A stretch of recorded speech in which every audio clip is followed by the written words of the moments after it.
February 1st, 2023 to order. Can we have a Pledge of Allegiance led by Councilor Michael Garcia, followed by salute to the New Mexico flag by Councilor Rivera, and an invocation by Councilor Lee Garcia.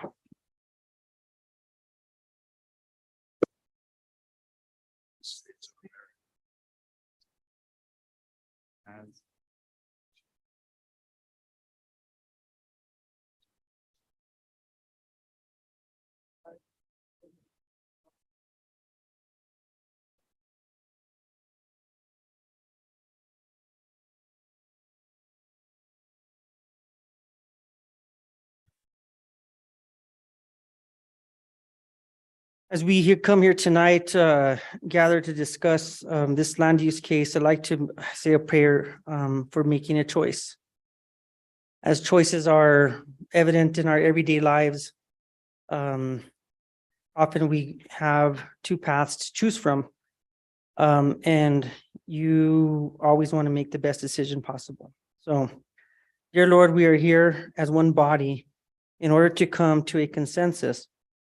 Please guide this meeting and let it be conducted in an orderly manner that is equitable to all parties involved.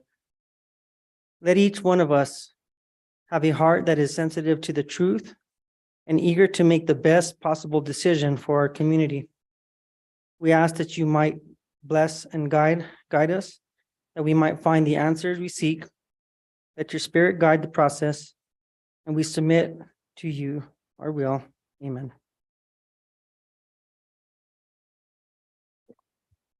Thank you, Counselor. Do we have any remembrances tonight? Okay, let's take a moment to reflect on those that are struggling and have cares and worries that we would have no way of understanding, and send them all good thoughts. So let's just take a moment.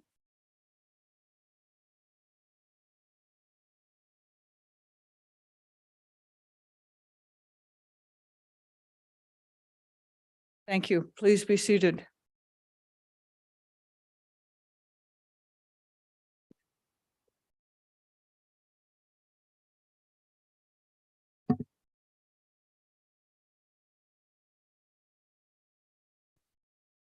Assistant City Clerk, could we have a roll call, please?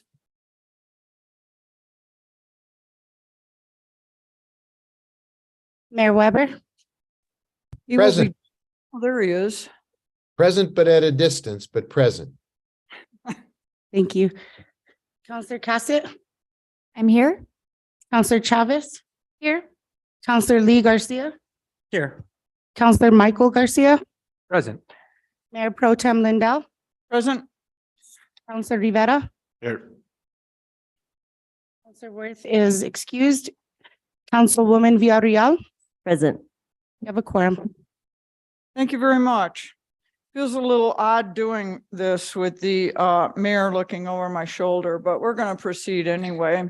Thank you all for being here tonight. Thank you to staff. We've had lots and lots of these special meetings and land use cases, which take a lot of time. And I think that staff has really put in a tremendous amount of time and effort into these cases. Also, thank you to the counselors. So we'll start with Assistant City Clerk. Could you read us into the cases that we are hearing tonight? Yes. Item 7A is consideration of a resolution number 2023. It's case 2021-4648. Jenkins Gavin Inc., agent for HomeWise Inc., applicant, requests approval of a resolution to amend the designation on the general plan future land use map for approximately 19.54 acres located at 3600 South Meadows Road and within the River and Trails Archaeological Review Overlay District and the Suburban Archaeological Review Overview District from park to low-density residential, 3 to 7 dwelling units per acre. And we have Dan Esquivel, the case manager. I also need to ask for a approval of the agenda. So moved. Second. All those in favor? Aye. Thank you.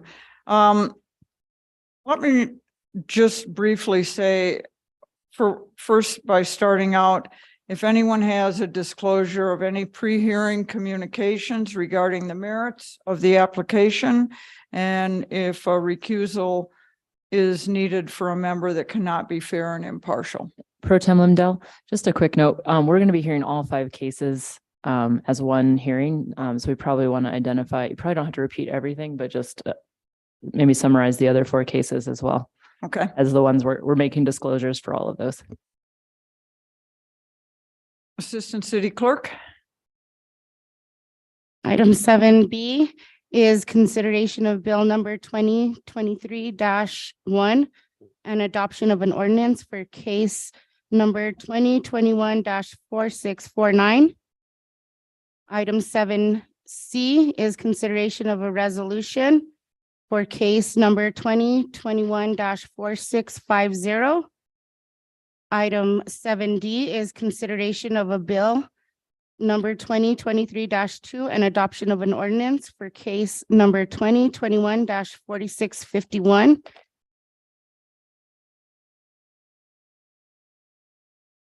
And item 7E is consideration of a resolution for case 2022-5618. Thank you very much. The order that we will go in tonight will be a staff presentation, and then we'll have the applicant's presentation, then public comment, questions from the governing body, closing statements, motion, deliberations, voting. That's how this hearing goes. And I have asked Mr. Esquivel to be sure to cover the criteria for rezoning, general plan amendment, and master plan. Those are the items that are relevant to this hearing tonight. That's the testimony that we're trying to keep relevant to this hearing, not whether I like the plan or I don't like the plan. We are asked to evaluate those criteria to this land case. So, Mr. Esquivel, are you ready to proceed? Madam Pro Tem, members of the governing body, I am. I'll Thank you. have to ask you to bear with me. This presentation is a little bit long-winded. I was up last night a little bit late working on it, so I think my check engine light just went on. I'm pretty tired, so. Yes, ma'am.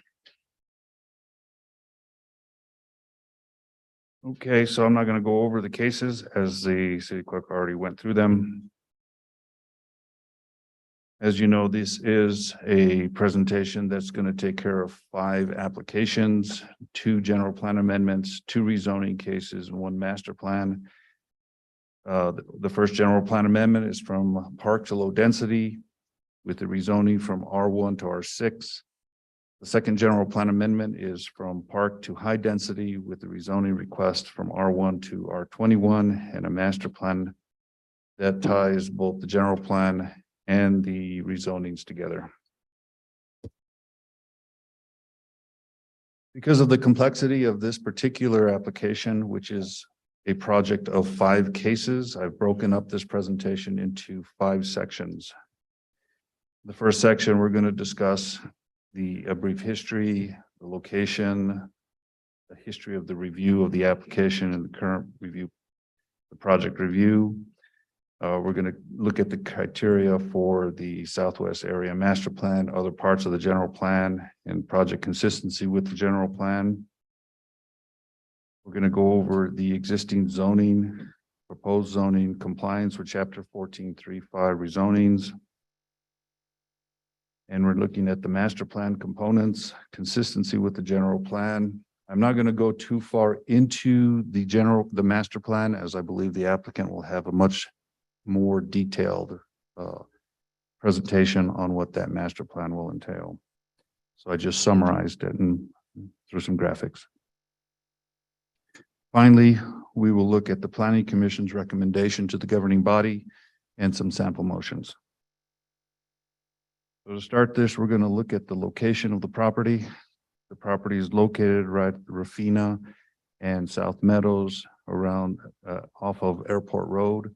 The property is vacant and is the subject site, is also behind the Eber line.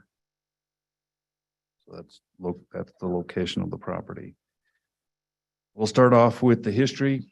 In the early 80s, the city and the county got together and they formed a memorandum of understanding that allowed the city and county to work together, which made the county adopt the extraterritorial zoning ordinance in 1981. This allowed the city to act as sort of a development review team to those projects that were in the county's jurisdiction, since some of those developments were impacting the city of Santa Fe roads and other areas. We were able to give our input. That put together the 2 and 5 mile area radius around the city limits. The 2 mile was a planning and platting area, and the 5 mile was strictly platting. In 1997, the city adopted the general plan, and then in 1999, the general plan was amended by the city. In August of 2001, through a bond election, the county acquired 22.64 acres, which is the subject site and what we're talking about today. That particular project or property was targeted for a park by the county. In 2007, the city, the county, and the area residents got together and they developed the Santa Fe Community Area Master Plan. Santa Fe Community Area Master Plan, or the SWAMP, was then adopted into the city's general plan by resolution 2007-105 by the city. At that time, the property was located in the extraterritorial zone or in the county's jurisdiction and had not been annexed into the city. The Southwest Area Master Plan is an area of approximately 6,800 acres. And the particular site or the property is located within the Central Neighborhood Planning Unit within the Southwest Area Master Plan. The Central Neighborhood Planning Area was about 661 acres. Within that Central Neighborhood Plan area, the property was identified as a park, and that was provided by the county as when we adopted the Southwest Area Master Plan. The SWAMP identified 3 core areas: the South Meadows Field Open Space Park, which is the subject site, a future elementary school, and potential future pocket park that could be tied together with existing or future neighborhoods.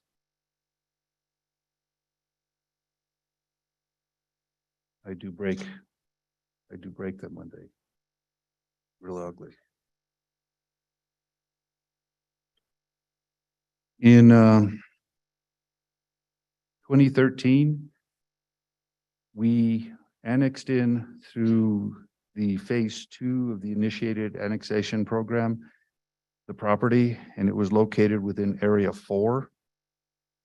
And it was brought in with the general plan labels. So it was a park when we annexed it in terms of the future land use map. It was zoned, however, through the default zoning as R1. Now, a park is not a zoning. A park is a use, and a park is allowed in an R1 district. On July 14th, 2020, the county voted to liquidate the property.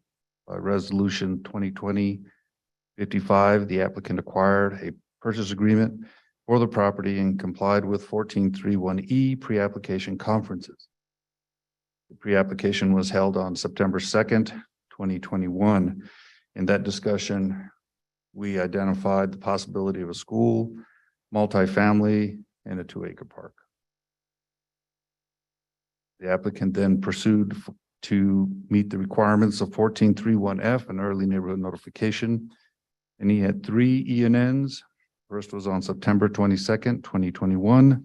The second was October 14th, 2021. And the third was December 9th, 2021. On March 3rd, the staff was unable to support the application because part of that application identified a concept plan, and we cannot use a concept plan for justification for those findings required by both the general plan or the rezoning criteria. Staff recommended denial. Consequently, the Planning Commission also recommended denial. And that was because there was no master plan that tied any of the general plan or rezonings together.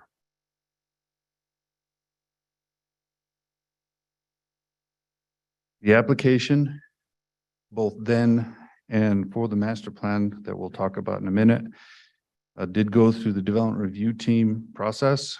There were 8 departments that looked at this application, and that consisted of 12 DRT members from the land use management, legal department, water, sewer, affordable housing, parks, fire, and traffic engineering.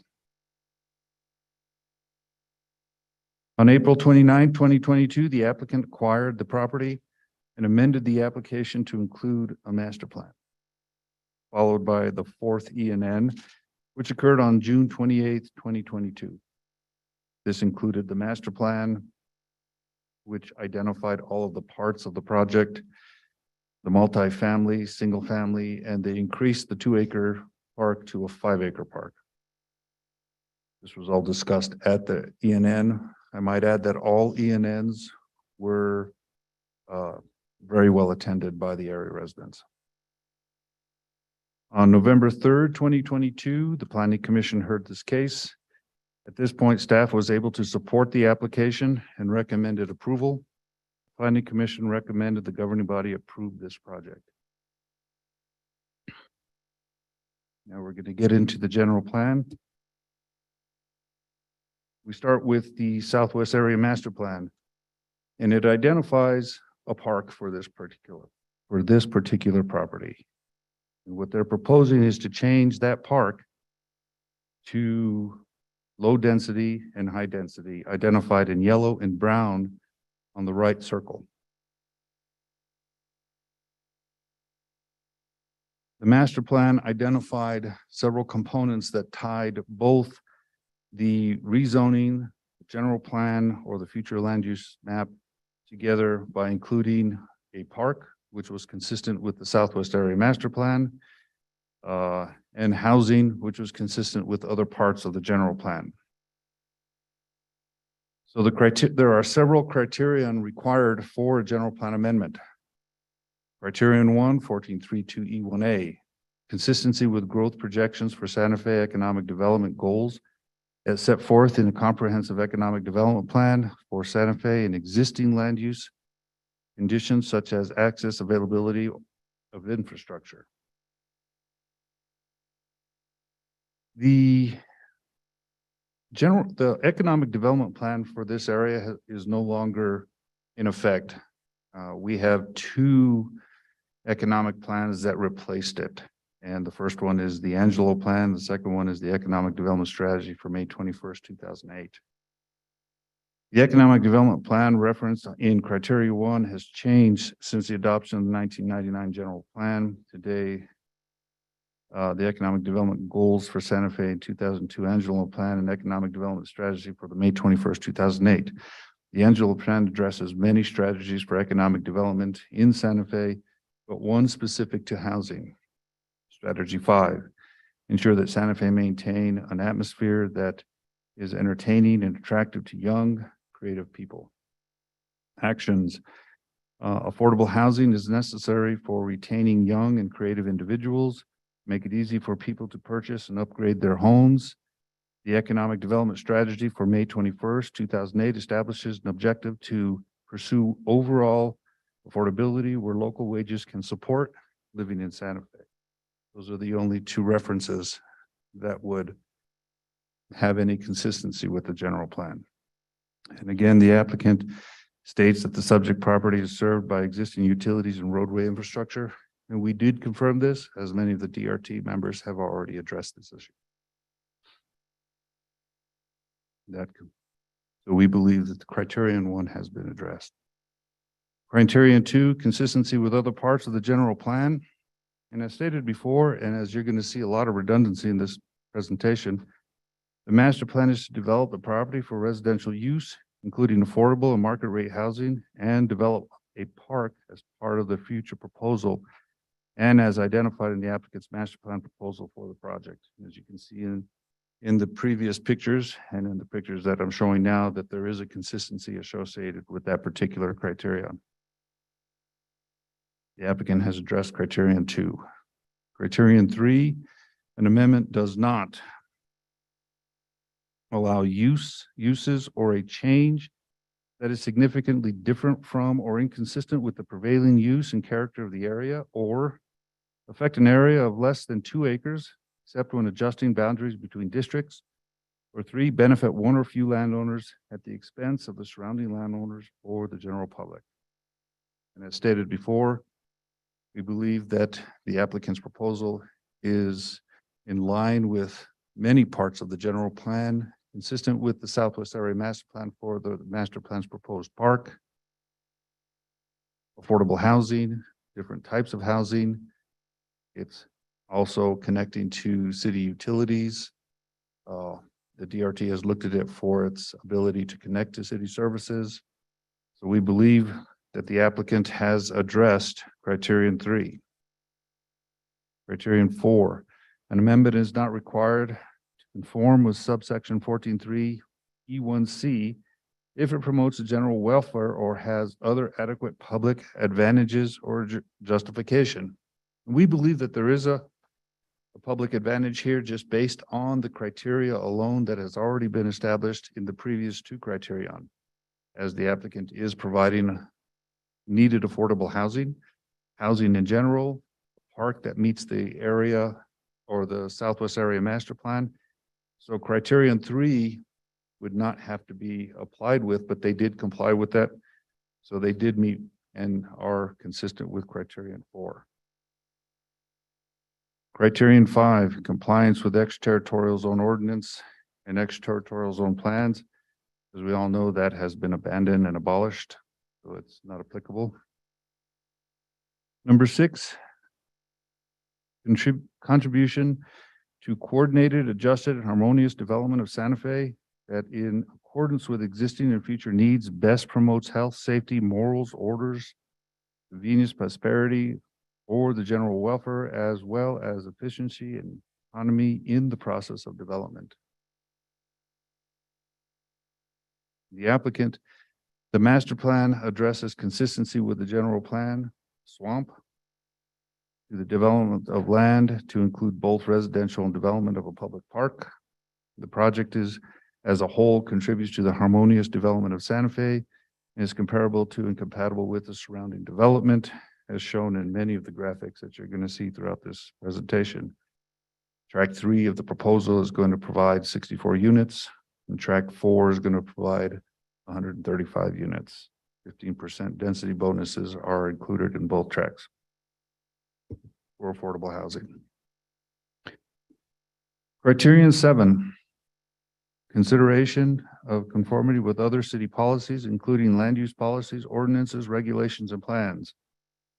As we've gone over many of the components already, it is pretty clear based on the previous findings that criteria 7 has been addressed based on what they're proposing for affordable housing, and the park, and consistency with the general plan, other general plans, and the swamp. Criterion 8. Criterion 8 is somewhat of a very large question, and the applicant has provided, I'll say, a book of information within chapter 14, which is also included in your packet under this particular section on the memo. So I can only summarize what's there, but the staff, as staff, we did agree with all of the information that the applicant presented. the argument did coincide with criterion 8.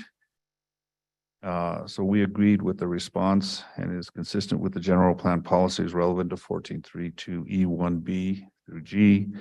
The master plan does identify consistency with the swamp central area as submitted. The response emphasizes part of the 1999 general plan, and the request is consistent with the swamp. So again, these sections tend to build on themselves, and if you're going to be compliant with one, a lot of the times it's going to answer many of the questions to several of the other components.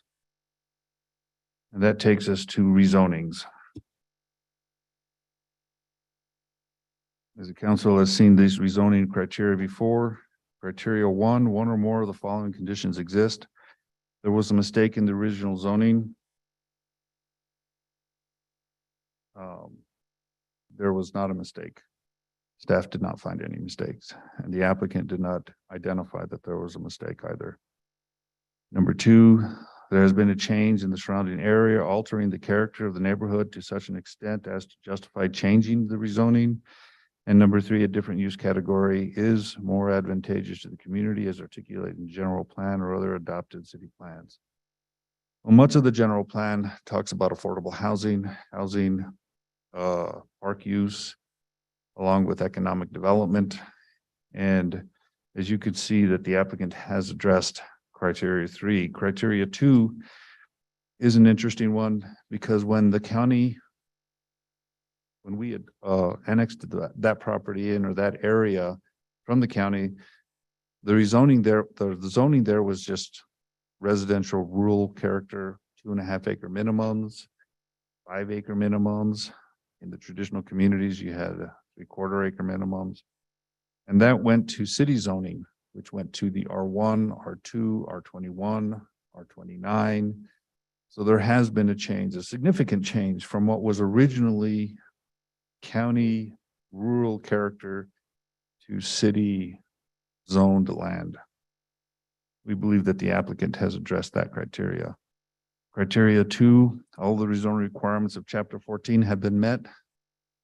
We believe that the applicant has addressed all of the criteria for the rezoning for Chapter 14. Criteria 3, the rezoning is consistent with the applicable policies of the general plan, including the future land use map. And as we've already discussed in the previous slides, the applicant has complied with the general plan and Southwest Area Master Plan. Criteria 4, the amount of land proposed for rezoning and the proposed use for the land is consistent with the city policies regarding the provisions of urban and urban land sufficient to meet the amount, rate, and geographic location of the growth of the city. And again, as I've stated before, there's a lot of redundancy, and the applicant has addressed this criteria. Criteria 5, the existing and proposed infrastructure such as the street system, sewer and water lines, and public facilities such as fire stations and parks will be able to accommodate the impacts of the proposed development.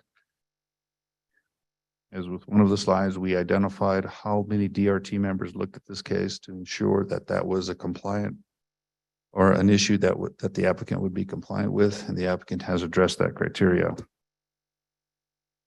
Finally, number 6, unless the proposed change is consistent with applicable general plan policies, the Planning Commission and the governing body shall not recommend or approve any rezoning, the practical effect of which is to allow uses or a change in character significantly different from or inconsistent with the prevailing use and character in the area. Well, that area is residential, there's some commercial, so the uses that are being proposed are in character with what's out there. Affect an area of less than 2 acres unless adjusted boundaries between districts. They're not adjusting boundaries, and the amount of land being proposed is 23 acres for the project.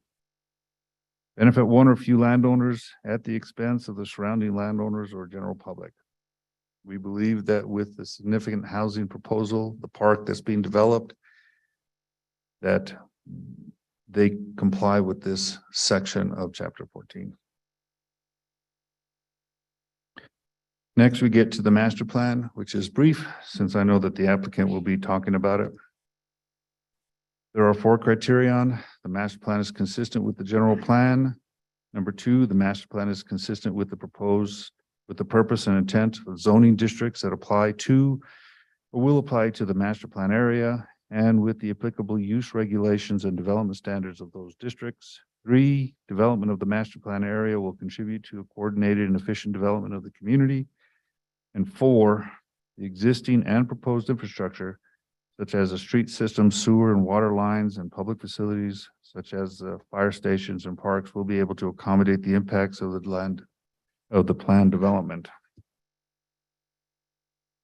For this, I think the master plan, together with the rest of the images, sort of tie it all together so that you can identify how there's a consistency and how the master plan brings that consistency to the general plan, the rezoning proposals of the applicant.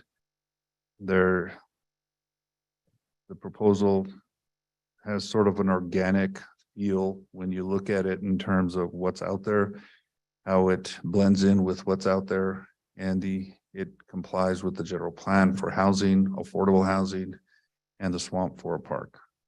I'll leave that up to you. You can look at it for just a second.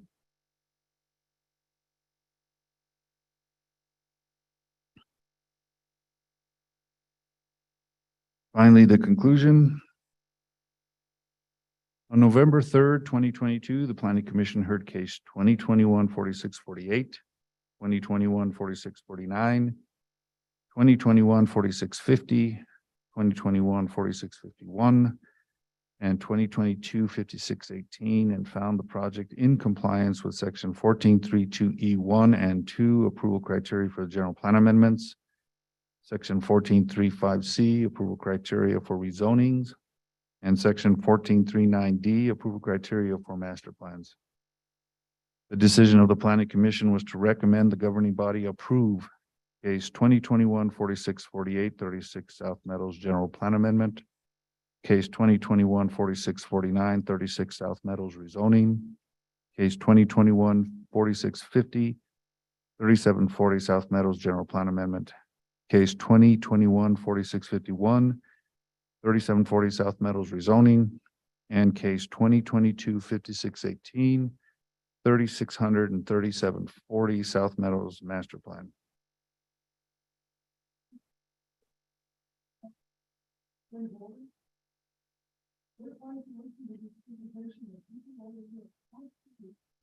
Sir, they're doing a Spanish language interpretation for some folks in the audience.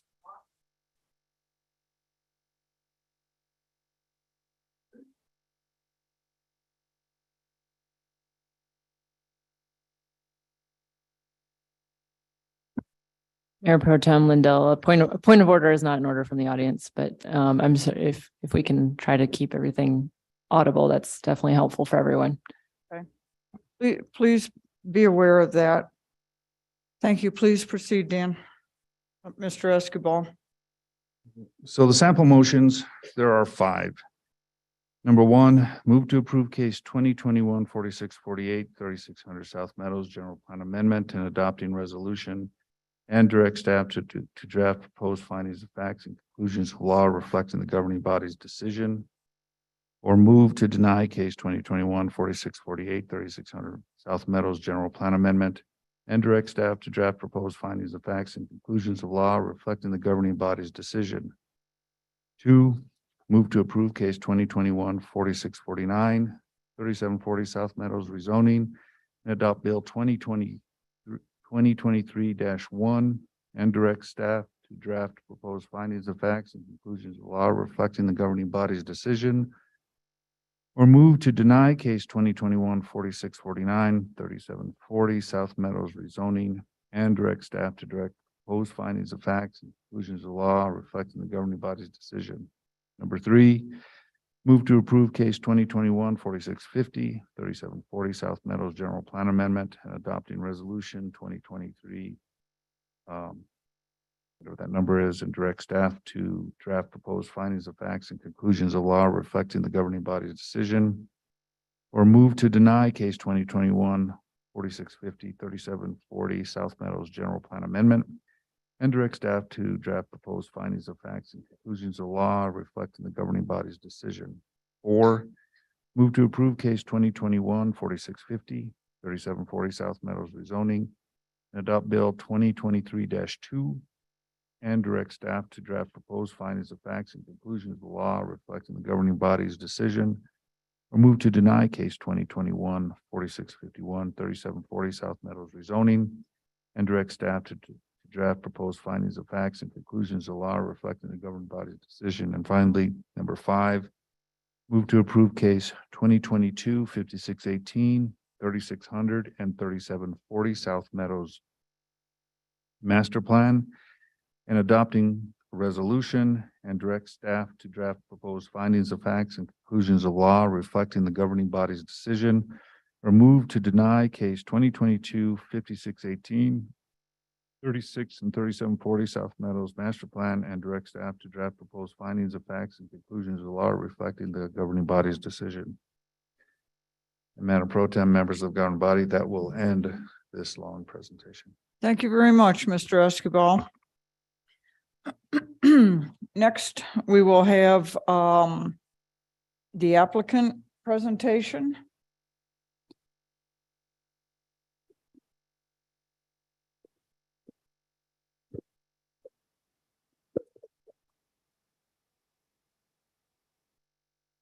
City Attorney, do they need to be sworn?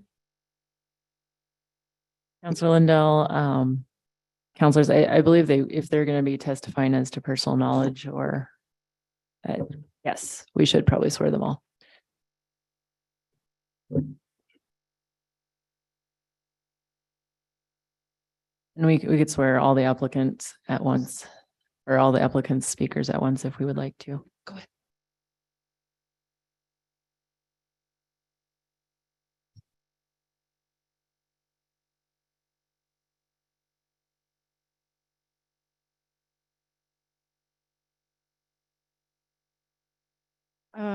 State your names.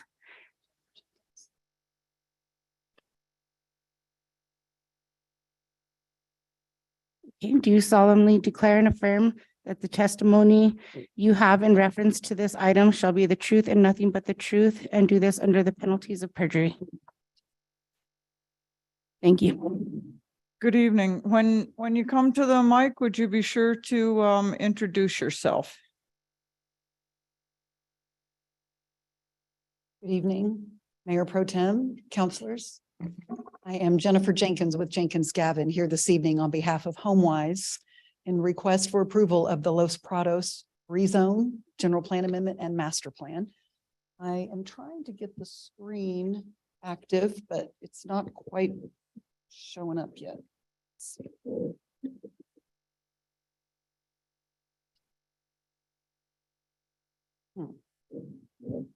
I've got the HDMI button pushed. No screen. This is my screen. Supposed to be that screen. These settings.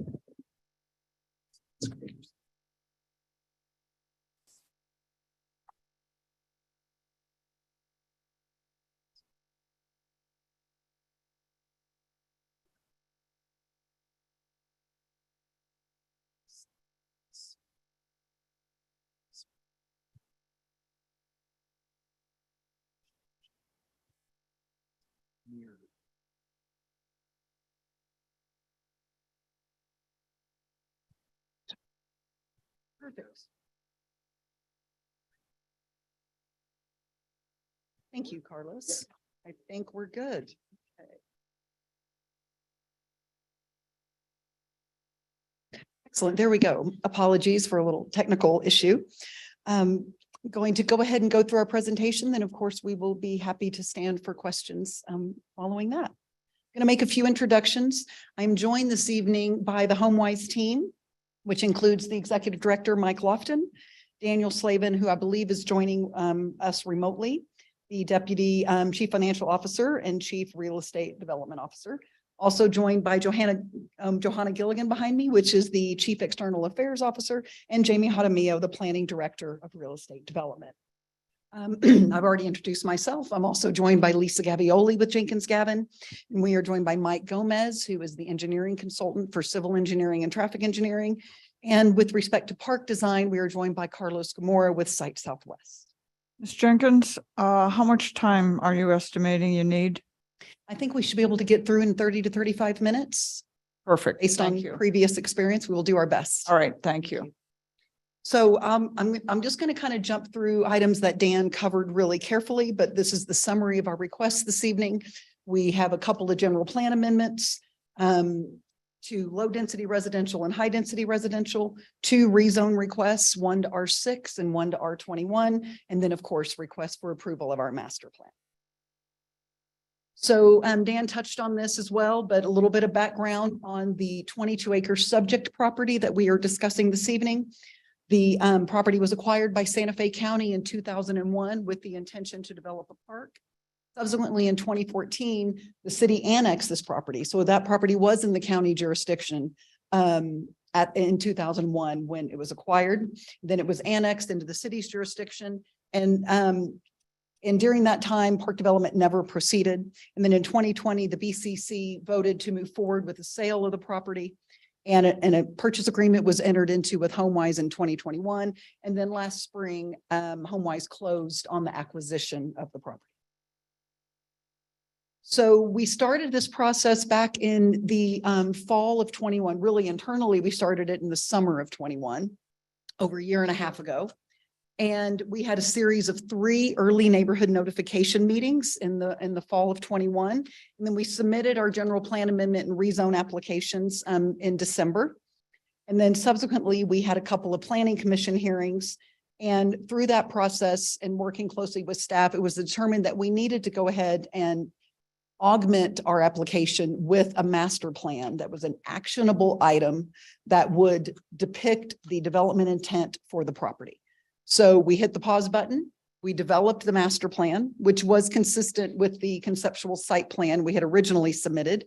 We held a 4th early neighborhood notification meeting, submitted the master plan last summer, and then had our 3rd planning commission hearing in November, at which time planning commission recommended approval of all 5 applications. So I'm going to ask Johanna Gilligan to step forward right now and share with you some information regarding our neighborhood outreach efforts as well as our affordable housing program. Thank you, Jennifer. Good evening, Mayor Pro Temp and councilors. Thank you for having me. Johanna Gilligan, Chief External Affairs Officer. As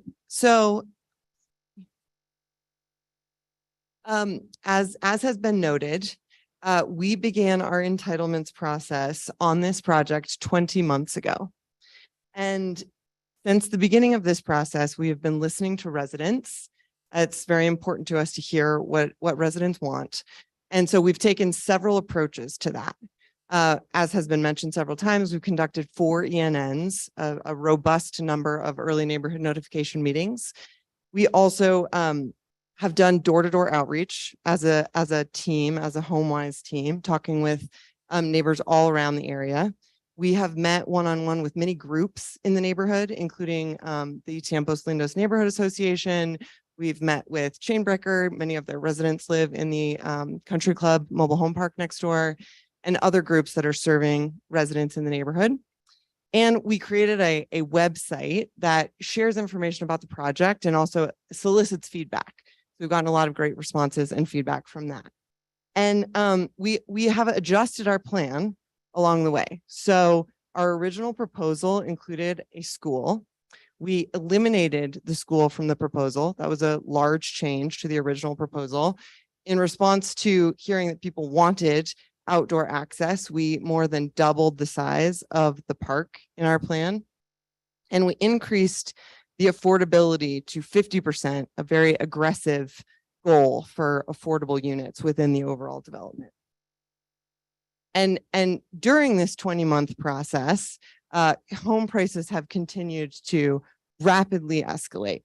So at the close of 2022, the median price was $675,000 for a home across the county. Between Q4 of 2020 and Q4 of 2022, home prices increased 33%. And in a similar time period, June 20 to 2021, hourly wages increased only 2.7%. So there's just been a rapid escalation of housing prices that is leaving the vast majority of Santa Feans behind. In order to afford a median home priced home at this point, you would need $158,000 in down payment, and you would have a mortgage of roughly $3,700 a month. So far out of reach. And what we see is that the resulting effect is that we're having an outmigration of people from Santa Fe. We have 37% of our workforce is now living elsewhere. So without more affordable housing, Santa Fe will continue to see its working families, including essential workers, leave our community. So in this context and with this backdrop, we are very proud to be presenting a project that has a significant and meaningful affordability approach. 100% of the homes that we build in this community, 100% of the 161 homes will be below the median home price. And 50% will meet the city's affordability housing guidelines. Obviously, people are familiar with this, but I just wanted to highlight that these are deeply affordable homes. A one bedroom, the starting home price would be under $145,000, meaning that a person with $28,000 in household income could afford that, and their monthly payment would be under $1,000 a month. So we really see this as a great opportunity to add housing stock that can help address this outmigration and keep Santa Feans here, who are the people that are really propping up our economy, taking care of us when we go out to eat, really making sure that we're meaningfully contributing to a truly affordable homeownership opportunities for Santa Feans. Thank you.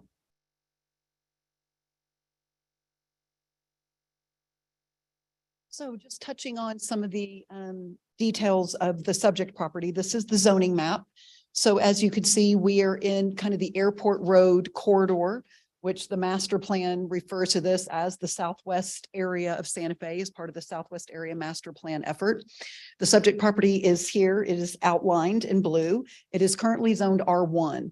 R1, which is one dwelling per acre, is the city's default zoning. So upon annexation, when the city annexed this property, it was assigned R1 as sort of the default, foundational zoning. And as you can see, this area town is incredibly diverse in terms of housing densities, housing types, land uses. There is commercial, there's industrial, there are mobile home communities, there are single family communities, apartment communities. I mean, it is an incredibly rich, diverse neighborhood. So seeing the context of the site, as I mentioned, it's 22 acres. It is at the southwest corner of the Rufina South Meadows intersection. So this is basically the end of the road where Rufina terminates at the roundabout. And this is South Meadows, and this is Airport Road here. And this is the Country Club Gardens community here. We have the Fairway Village community here. The Colores del Sol neighborhood is to the north and to the east of us. And the strip here along the west boundary is the Tiempo Lindos neighborhood. So we're going to talk about the master plan, but we provided this slide because it really shows what we're proposing in the context of the surrounding neighborhood in terms of a development pattern that is really consistent with our surroundings in terms of housing types and density. And one of the key elements here, we're proposing a variety of housing types, which has really become a really important part of HomeWise's mission. In the earlier years, HomeWise really focused on traditional single-family detached homes, but then came to understand that there are a lot of different houses. Not everybody needs or wants a single-family home with a big backyard. Some people need something that's smaller and more efficient, lower maintenance. And so we are providing a combination of single-family detached townhomes as well as condominiums in more of a multifamily type of environment, all of which is for sale housing. And so one of the key things that the general plan talks about is how do we create a gradual, appropriate transition from more intense land uses to less intense land uses. So as you can see here, we have industrial zoning, industrial property directly to our south. to the south. We have C2 zoning and commercial uses right here along Airport Road. Directly across the street is a multifamily community that is under construction. So really, we're moving from the south to the north, from more intense to less intense. And so our multifamily, our condominiums are proposed at the south end of the site. And then we wrap that with our townhomes. And then we have our single family detached here and aligning. We originally showed some townhomes along our west boundary, but neighbors in Tiempo Lindo said, we would rather have, kind of backyard to backyard, more of the traditional pattern. So the homes that we're next to match our homes. And so we made that change to the site plan. And so we have a very traditional pattern here that you would see in a lot of suburban neighborhoods of backyards up against backyards. And then as you get to the north end of the property is our park, which is really the crown jewel of this entire project. And we're so excited about this. And we're going to talk a little bit about that more shortly. And then this whole area here is going to become the city's an extension of the Acequia Trail. So we've located the park there strategically on purpose in order to put that park amenity directly next to that trail corridor. So this is zooming in on the site. So now the site is rotated now. So the left side of the screen is to the north and the right side of the screen is south. So Airport Road is just kind of off the screen here. So most of the drawings are now going to be oriented this way. So this is South Meadows that runs along the east boundary, and there's that roundabout there. And the site is currently vacant.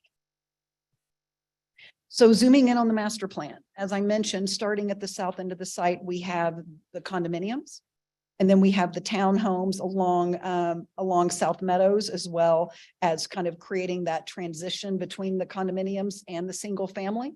And then sort of right in the core is the single family. And then, as I mentioned before, the single family homes that back up to the existing single family homes in Tiempos Lindos. And we have 2 access points proposed on South Meadows. And then we have our internal roadway network. And then at the north end of the site is a 5.1 acre park adjacent to over an acre trail corridor that in combination, we end up with an outdoor park amenity that is over 6 acres in that location. We are also proposing trail connections to our surroundings. So you can see we have a trail corridor here connecting to the Tiempos Lindos neighborhood that connects to all of our internal roadways. We'll have sidewalks on both sides. So we'll have a sidewalk network. And then so that'll be an opportunity for this neighborhood to use this trail connection, get onto the sidewalks, get over to South Meadows if they're going to walk over to Walgreens for something, or access the park. And then, of course, we will have trail connections through the park that access the Acequia Trail, the future Acequia Trail, and then also accessing back into our sidewalk network. So it's really about, appropriate vehicular connectivity, but also most importantly is that pedestrian connectivity for this neighborhood with its neighbors and with the park. So Dan went through this pretty thoroughly, but I'm just going to touch on some high points of the many ways that these requests comply with the city's general plan. Obviously, affordable housing. The general plan is explicit in theme 1.7.1 that the Planning Commission and governing body shall actively participate in the creation of affordable housing. And as Johanna pointed out, 50% of the homes in this development will be designated affordable. 100% of them will be below market. All of them will be below market price. 50% will meet the city's definition of affordable housing. Quality of life. We're talking about walkability, trail access, an active neighborhood developed park that this neighborhood desperately needs. We all agree this park is so critical, and we are really excited about engaging. We've already started that community engagement process around the design of this park. And we are really excited to bring this park to this neighborhood. Sustainable growth is about the efficient use of existing infrastructure.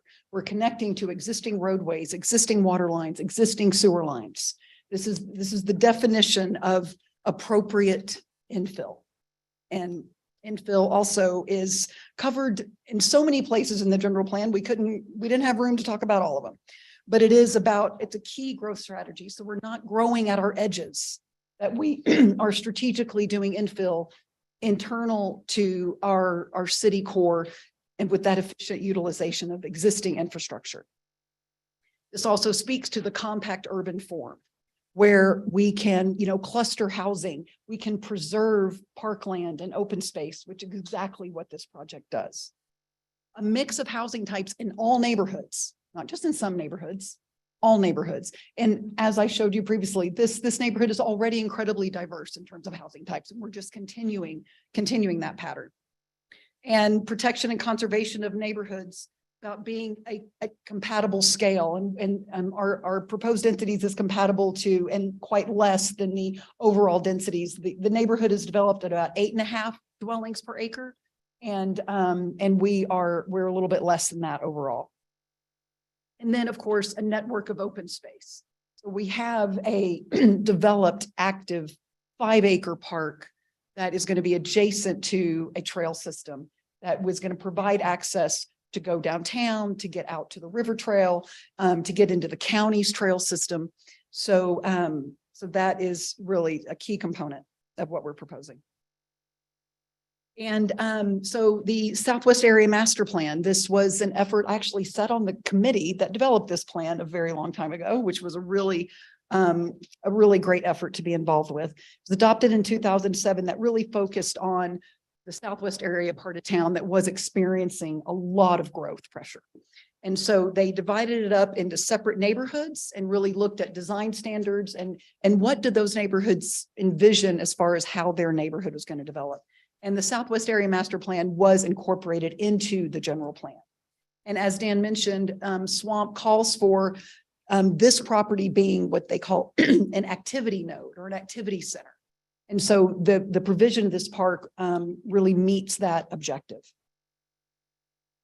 And also with respect to the bicycle master plan, the city's bicycle master plan also points to this property as kind of that activity node. So the park and the adjacent Acequia Trail serve that objective as well. So we did conduct a traffic impact analysis. We studied the following intersections: Airport Road in South Meadows and Rufina, the Colores del Sol neighborhood streets that are on the east side of South Meadows and along Rufina, and of course our 2 proposed access points. We conducted the analysis, which I'm sure you're familiar with, that talks about levels of service, an A through an F, kind of a grading system. And so we have to look at how do each of these intersections function today in the existing condition, and how will these intersections function once this project is built out and those cars are now on the road. Every intersection we studied operates at acceptable levels of service. There are no failures. There are no off-site mitigation measures that are required. We are doing improvements in South Meadows to provide turn lanes into, left turn lanes and right turn lanes, but all of the intersections studied will continue to operate acceptably. And it's also important to note that I'm sure you're probably aware that the city is about to commence construction of improvements at the South Meadows Agua Fria intersection.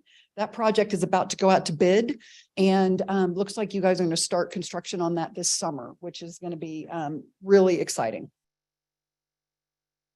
And as I mentioned, the city is planning an extension of the Acequia Trail that will start at the roundabout and that will continue all the way out and get out to the county trail system here.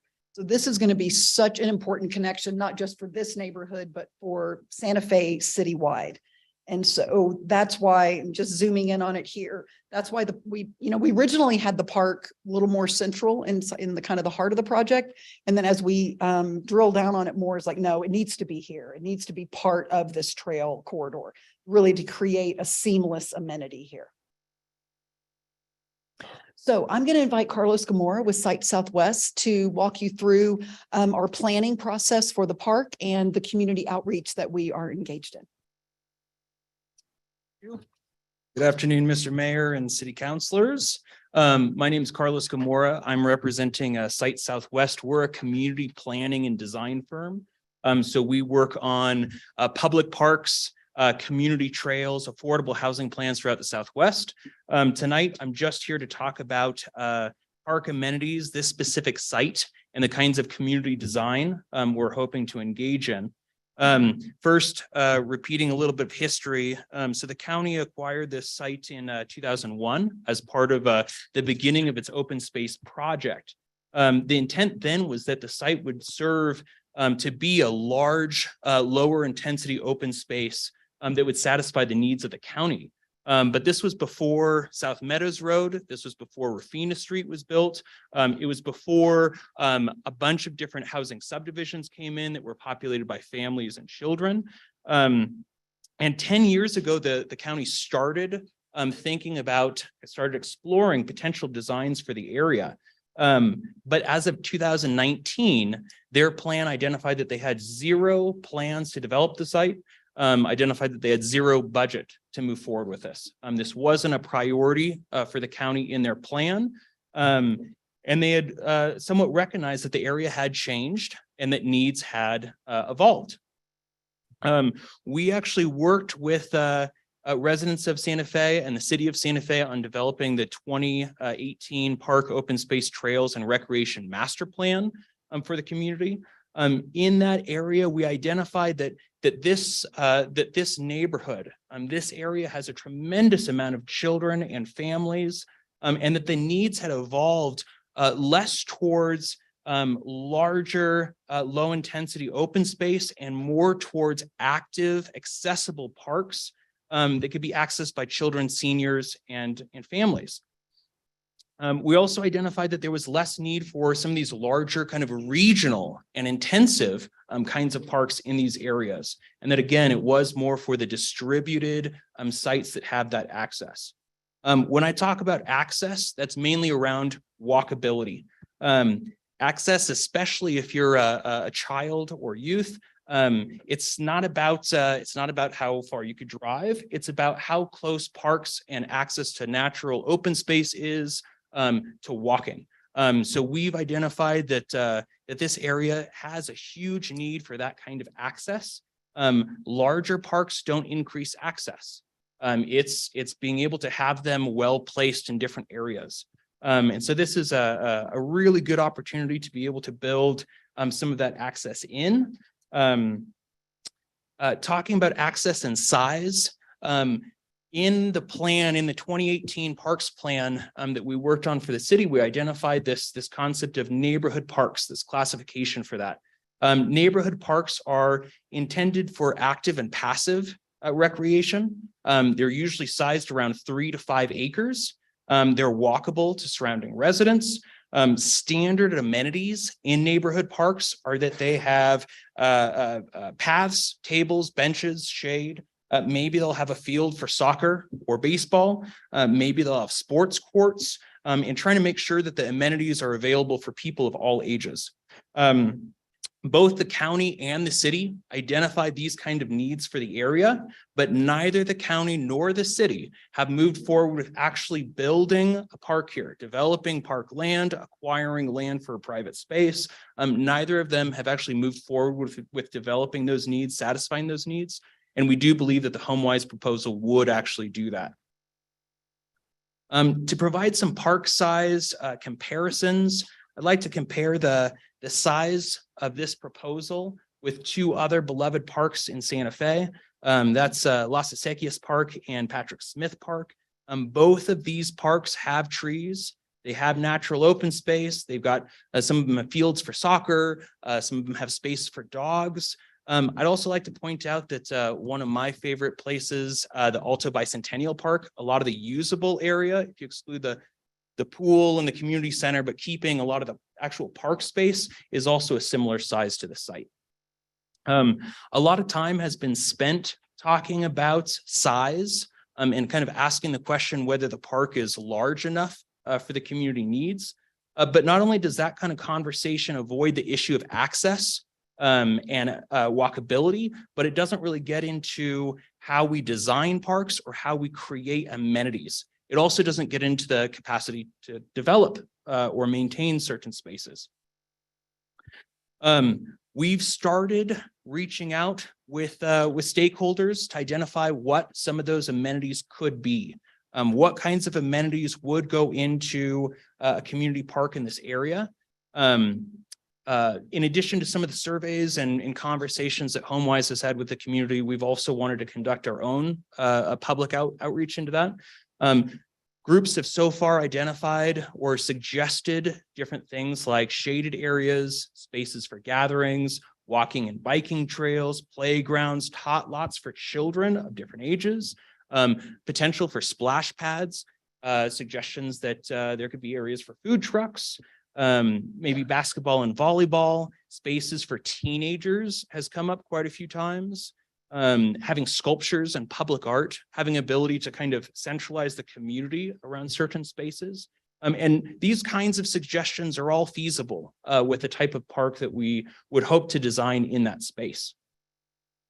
I also wanted to provide some visuals for things that that could also fit. These are some of the things that our park designers have thought about for this space. Things like art, things like sports, being able to have meditation or other kinds of community classes, places to build and arrange. So you've got blocks for different kinds of natural or nature play, being able to learn from and change your environment. There's spaces like making sure that there's spaces for multi-generational activities, having shade, water play. We've talked about the potential for gardens, having walking trails, the ability to play and learn from nature. But these are just some possibilities for the kinds of things that could fit into a park this size. In designing great and good community parks, what's really, really important is making sure that we can listen to the community and making sure that we can design in a collaborative way how those amenities work, what kinds of amenities are featured. So we really are starting from a ground zero. We don't have preconceived notions of what kinds of amenities the community would like to see. And we do have quite an intensive a collaborative design process that we're hoping to start engaging in. There's been some surveys and conversations and interviews, but our next step would be to actually start talking with different community organizations, to start having community input meetings, to start brainstorming and working at different design concepts with the community rather than apart from that. Eventually drafting up a proposal for what we think could fit into the park, taking that back to the public. Then doing the formal public approval with the ENN meetings in the final master plan. That's our hope that we would really like to get into. I do want to say we're happy to speak with anybody who does want to talk about the park design and are really trying to approach this with an open and inclusive mind for park amenities. So thank you.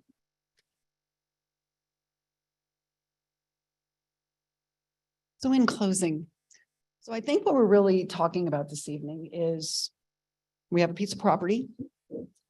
HomeWise has acquired it. How do we maximize community benefit with this particular piece of property? How do we do the most and the best with this piece of property? HomeWise financing the construction and development of an active, dynamic public neighborhood park this neighborhood so desperately needs. There's no disagreement that this park is important and that this park is necessary. The creation of desperately needed affordable housing. I don't think there's any disagreement there either. Creating connectivity among neighborhoods into our trail system, through our sidewalks, and through a new neighborhood park. Santa Fe County taking the proceeds from this sale They have been earmarked specifically for trails and open space projects in this area. We basically double the benefit in terms of outdoor recreational amenities for this community. And then lastly, residential infill, which the general plan goes on ad nauseum about the importance of that. This proposal does all of this for this community. So I appreciate your attention and be happy to stand for questions. Thank you. Thank you, Ms. Jenkins. Next, we will go to public comments.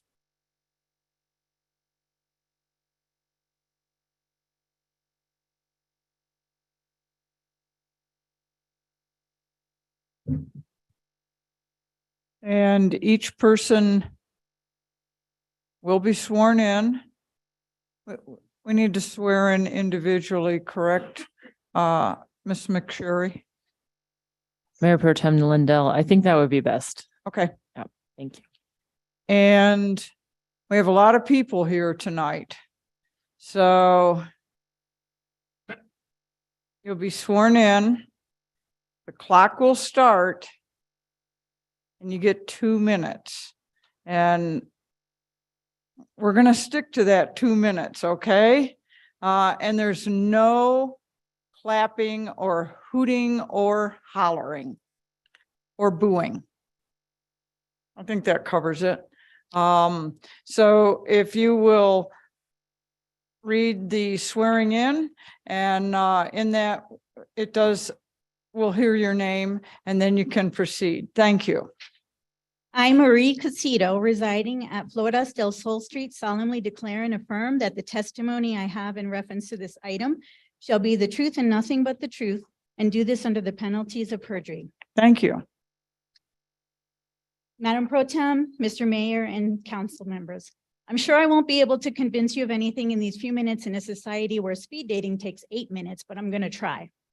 Do you know that the entire length of South Meadows already has 4 mixed income neighborhoods with parks in them?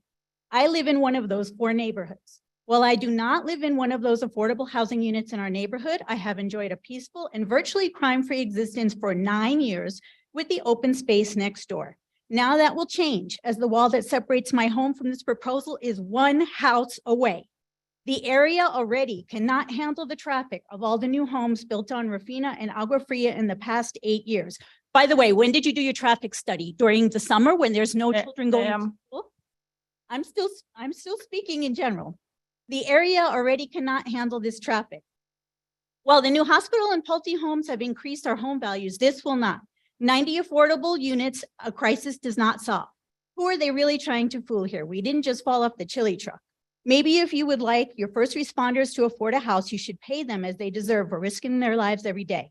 And why in the world is HomeWise saying on their website they're going to build a park the city will maintain? And how long before our homeless population find this now larger park to live in? And what will these shacks be made of at an asking price of $100,000? It's clear that the developers are the true group being catered to here, not the working poor of our city. After many times back to the drawing board and gracing the palms from the county to the city and then planning commission, they finally managed to convince enough commissioners to let it slide by and barely meet muster. But you do not live next door. I do. I'm sure this is in vain, as the handshakes have likely already happened and this meeting is just a formality, but please do not burden our already overburdened area. Build your affordable housing in one of your affluent areas or in the open spaces in the county. You cannot pretend to serve the poor while catering to the wealthy of this city. Government should be equal and fair for all. We've already met our burden in this area, not in my backyard. Thank you. Thank you. Perfect timing.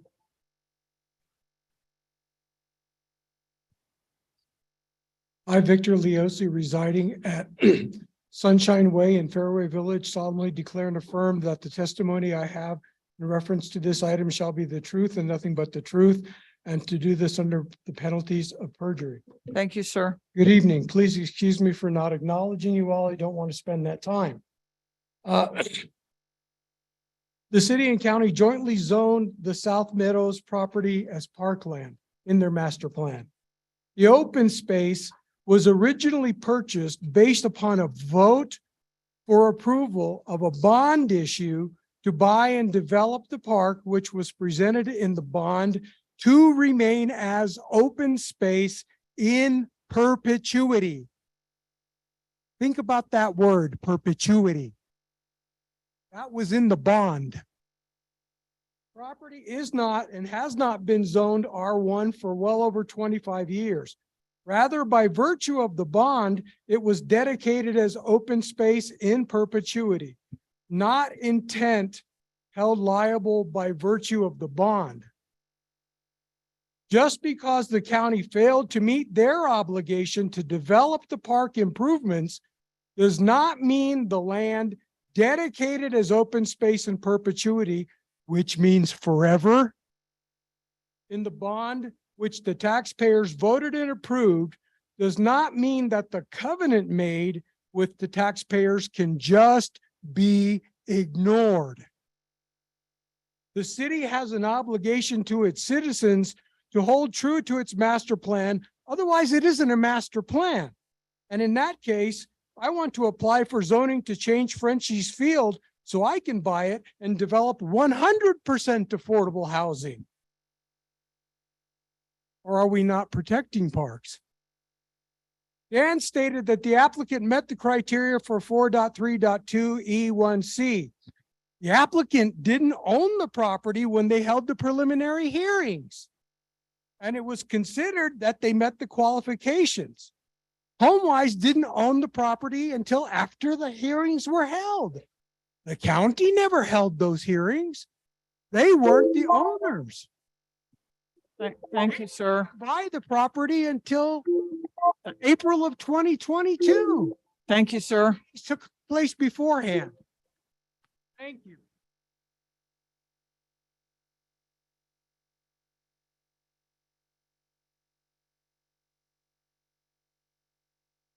I, Dave Englert, residing at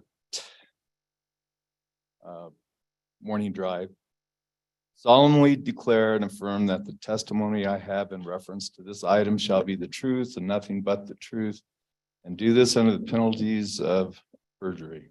Thank you, sir. And so, hello, my name is Dave Englert. I was trained as a geologist and have over 25 years of environmental surveillance experience, focused primarily at the Los Alamos National Laboratory. I was a state employee of the DOE Oversight Bureau of the New Mexico Environment Department.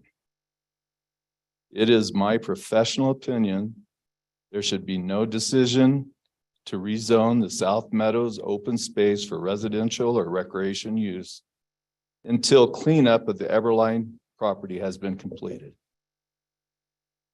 Recently, I'd been asked to review an environmental assessment of the potential Everline impacts to the South Meadows open space. HomeWise commissioned NV5, a consulting firm, to evaluate the radiological impacts from Everline. Everline manufactured radiation monitoring equipment, storing and using large amounts of radioactive materials. In my judgment, the report was incomplete and inadequate for identifying threats from potential Everline impacts, as it does not follow industrial or regulatory standards. As important, the NV5 test results are only a snapshot of the current conditions at the South Meadows site and cannot reflect the possibility of future releases of contaminants during cleanup. My biggest concern about the report include the background and on-site measurements were incorrectly compared. Soil samples were not collected and measured by radiochemical analysis.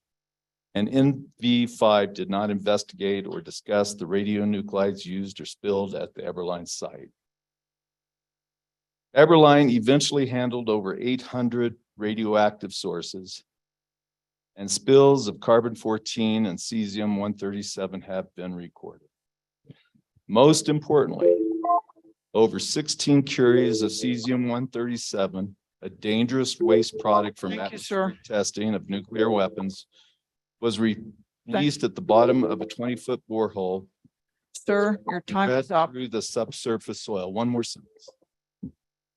It is my opinion there should be no decision to rezone the South Meadows.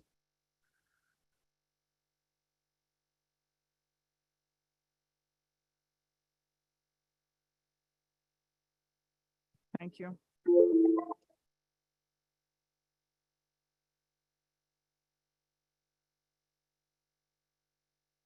I, Martin Herrera, residing at Harrison Road, solemnly declare and affirm that the testimony I have in reference to this item shall be the truth and nothing but the truth, and do this under penalties of perjury. All right, go. Hey, I'm here because I am a recipient of a HomeWise home. And because I am, as a member of this community, it's not, I got mine and now I'm done. As a member of the community, my job, my obligation is to reach back and help the next one up. That's why I'm here. Not just that one of my children maybe get a home that they can afford, but maybe one of their friends or somebody else get a home that they could actually afford. My home will be paid off when I'm 90 years old. The benefit of that is HomeWise made that possible, so I'm not homeless on the streets of Santa Fe as a senior citizen. Because of the price I was able to get the home at, with them carrying part of the mortgage, I have my retirement, my Social Security, and my retirement that will make sure that I'm able to maintain the payments on that home, even after I'm too old to work or function. You know, and so that's been huge for me. I mean, you got to understand all the problems that are happening to not just the young people here, but our senior citizens as we age out. I lost a home in the downturn of the economy, and I had to live in these apartments on Meadows, and they wanted $1,200 back then a month. When you're paying that much, there's no way to save money for a down payment on a home. You know, I don't think anybody who's living in a trailer park paying this exorbitant fee for their trailer space or paying these outrageous rent prices in Santa Fe is saying, no, let's not do affordable housing over here. Now, I agree with everybody else. We got to move it from the south side to all over Santa Fe. And I would hope the council can look at this and say, hey, maybe it's time to close that loophole for developers, that they can buy their way out of making us affordable housing. You know, because we're Santa Fe, we have the asset. They're not going to these little bitty towns saying, let's develop this place up. They're coming here. So holding the aces, we have to behave like we hold the aces. Thank you. Thank you.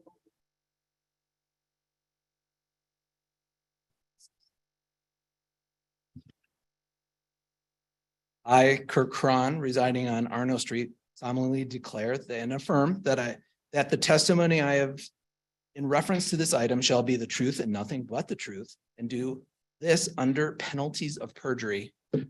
Good evening, I'm Kurt Cron, and I'm the Executive Director of Santa Fe Habitat for Humanity.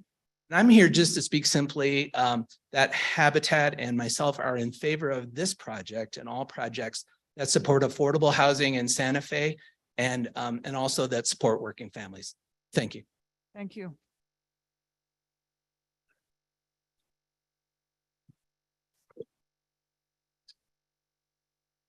I, Miles Conway, residing at 495 New Mexico 592. Solemnly declare and affirm that the testimony I have in reference to this item shall be the truth and nothing but the truth, and do this under the penalties of perjury.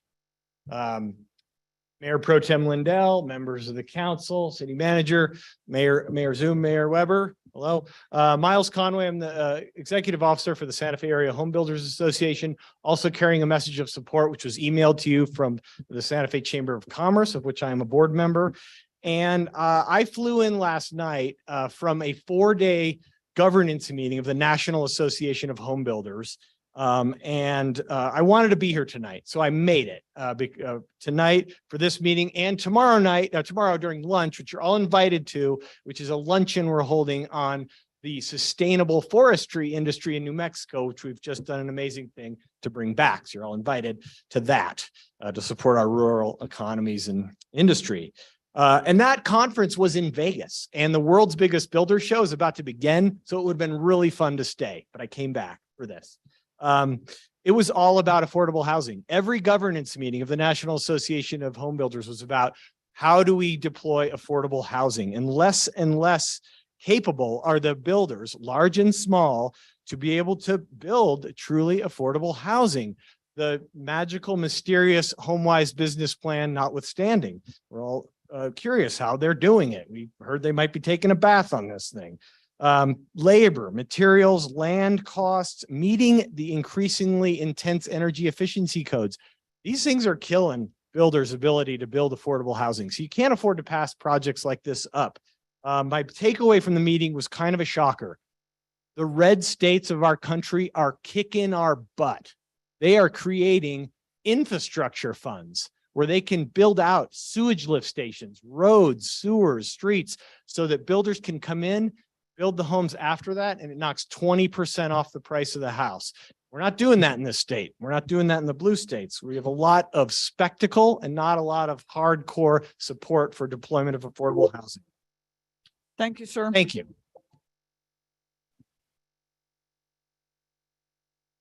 I, Cindy Roper, residing in Las Acequias, solemnly declare and affirm that the testimony I have in reference to this item shall be the truth and nothing but the truth, and do this under the penalties of perjury. Thank you.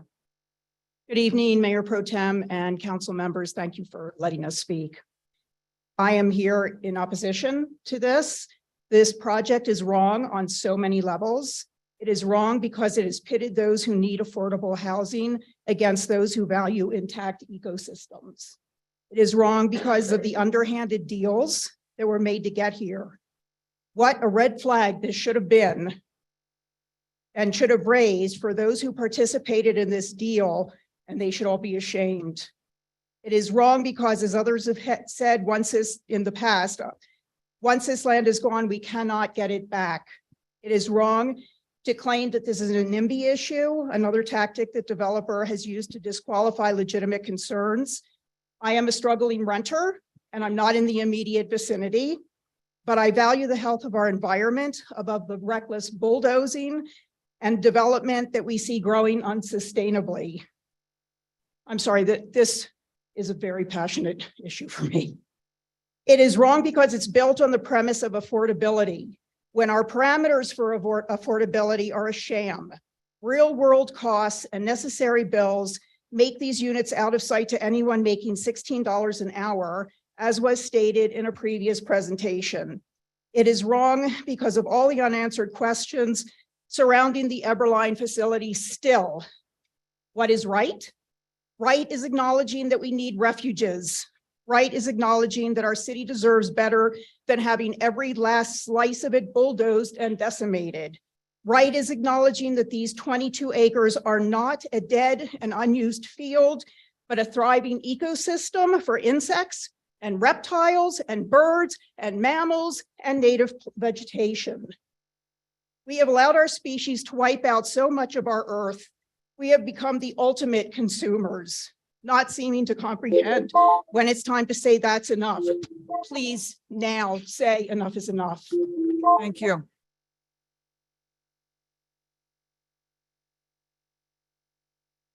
I, Ellen Stone, residing at Morning Street, solemnly declare and affirm that the testimony I have in reference to this item shall be the truth and nothing but the truth, and do this under the penalties of perjury. Thank you. Sorry, I'm Ellen Stone. I did leave a public comment online accidentally twice, and it was epic. So I apologize, and I just want to update the information that I did post and also mention it in case people didn't know about it. So I drove by Desert Sage just to check it out, and I noticed that their only park, Desert Sage, is a HomeWise development, and Desert Sage's park is only open space. It's an open space park. And I was surprised at that. I hadn't really looked into it. And so I decided to go drive to Tessera. It's the other affluent development that HomeWise has right now. And it also only has open space as their park. So Tessera over by Las Campañas, that plot of land, over 50% of their open space, over 50% of that land is open space. It's 34.9 acres. And Tessera had 15% affordable housing. That was 12 houses. And then Desert Sage, it has no, the original plat had 26% open space documented, and it was actually increased in October 2019. So I don't know what the actual percentage is, but the starting prices for Tessera is $455,000. It goes all the way up to 647. Desert Sage, actually the price changed last week. It used to be starting at 372, but these prices keep increasing. And it now starts at 412 to live at Desert Sage. So, because the most affordable floor plan was removed from their list. I just happened to notice that. Compared to Los Prados, which used to be 100% open space and now will be 0. But also I want to mention that Tessera, their flyer says extensive trail systems throughout the community. Desert Sage says designated open space and multiple trails. That's been dedicated to the city. And our land, which is ours, has been described as vacant land. And it's been disparaged this whole time. And so it's just been shocking to see, like, why is it that affluent subdivisions get the open space? Is it because they deserve it because they have more money? Or is it simply because HomeWise needs it to not be a park for rezoning purposes? Thank you. Thank you.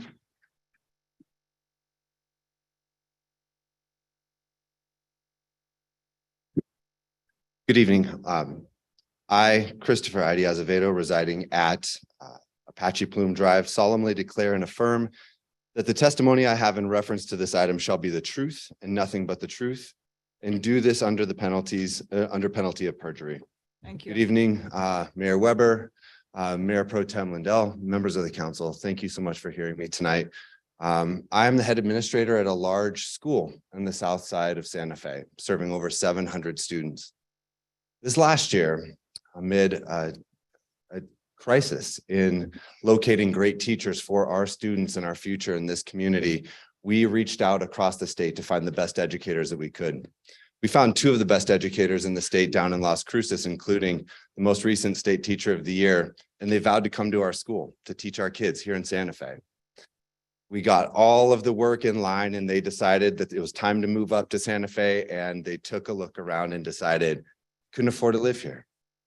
And we lost those teachers. They went back down to Las Cruces this last year. We're going to continue to keep doing this, but in order to make sure that we're doing the best for our kids and in providing the best teachers for them, we have had to spend time thinking about building things like a teacherage, buying new properties, doing the type of work that HomeWise is seeking to do right now for our community. So I ask you to think about the teachers for our students. From my perspective, this is the most important thing that we can do for our community in the longer term. Thank you so much for hearing us tonight and for considering this issue. Thank you.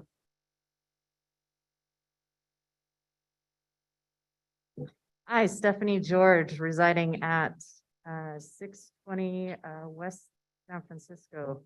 Solemnly declare and affirm that the testimony I have in reference to this item shall be the truth, nothing but the truth. And I do so and do this under penalties of perjury. Thank you. I work in medicine as a physical therapist assistant. Up until recently, I was paying $1,400 a month. I do not make that within a week. I find it ironic that I see these signs in the medians that obviously we paid for, saying, hey, you know, donate to these charities and don't allow these panhandlers here. Well, we spent money on that instead of giving it to the panhandlers. That's kind of funny. We're more worried about ecosystems than me being your neighbor. And I do physical therapy. You want your hips and knees worked on. My company is down to 1 nurse, and most of us travel from outside the city to come serve you. Yeah, we need affordable housing yesterday.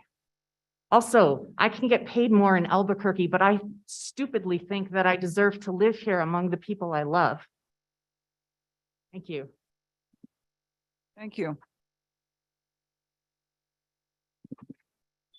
Good evening. My name is Edie Lopez de Vargas. I reside at 330 Poapi in Santa Fe. I solemnly declare and affirm that the testimony I have in reference to this item shall be the truth and nothing but the truth, and do this under the penalties of perjury. Thank you.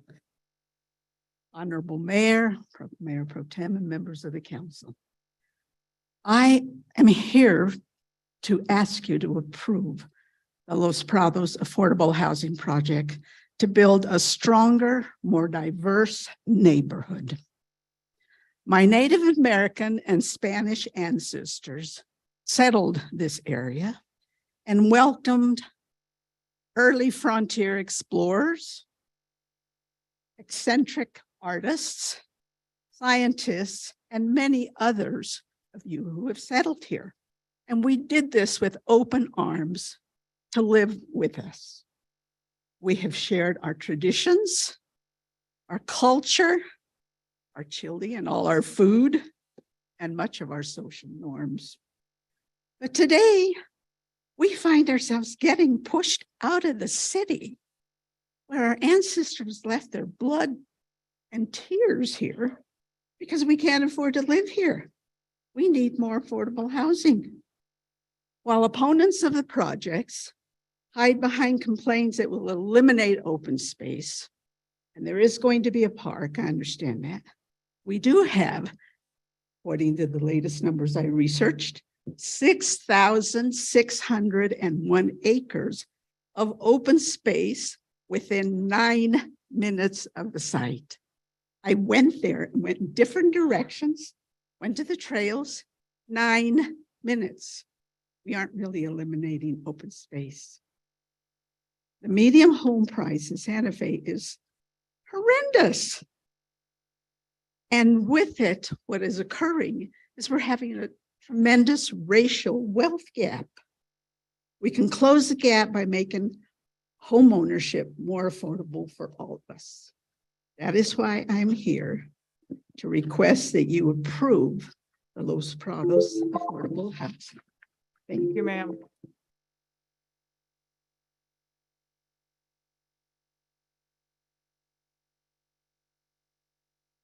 I, Sean Duncan, residing at 4384 Dia Nublado, solemnly declare and affirm that the testimony I have in reference to this item shall be the truth and nothing but the truth, and do this under the penalties of perjury. Good evening, Mayor Weber, Mayor Pro Tem Lindell, members of the council. I appreciate the opportunity to speak here tonight. From the perspective as an educational leader in our city, similar to what Mr. I.D. Acevedo just shared, I can see the writing on the walls for us as a small school at Thrive Community School, that in just a couple of years, we're not going to be able to staff our school if we're not creating projects, not just like Los Prados, but more of them, that are going to allow our educators to stay in Santa Fe and to convince more educators to choose Santa Fe as their home. The second thing I'd like to emphasize, which I don't think has come up, is that just within our small educational community this year, we have seen a number of families need to relocate because they could no longer find housing that was affordable or could no longer take the reality of having to live in multifamily homes that were not conducive to learning for their children, and relocated to either other parts of the state or neighboring states. So I would urge you not just to approve this development, but to consider any other development that comes along like it in the future so that we can keep our educators and our kids in our city. Thank you.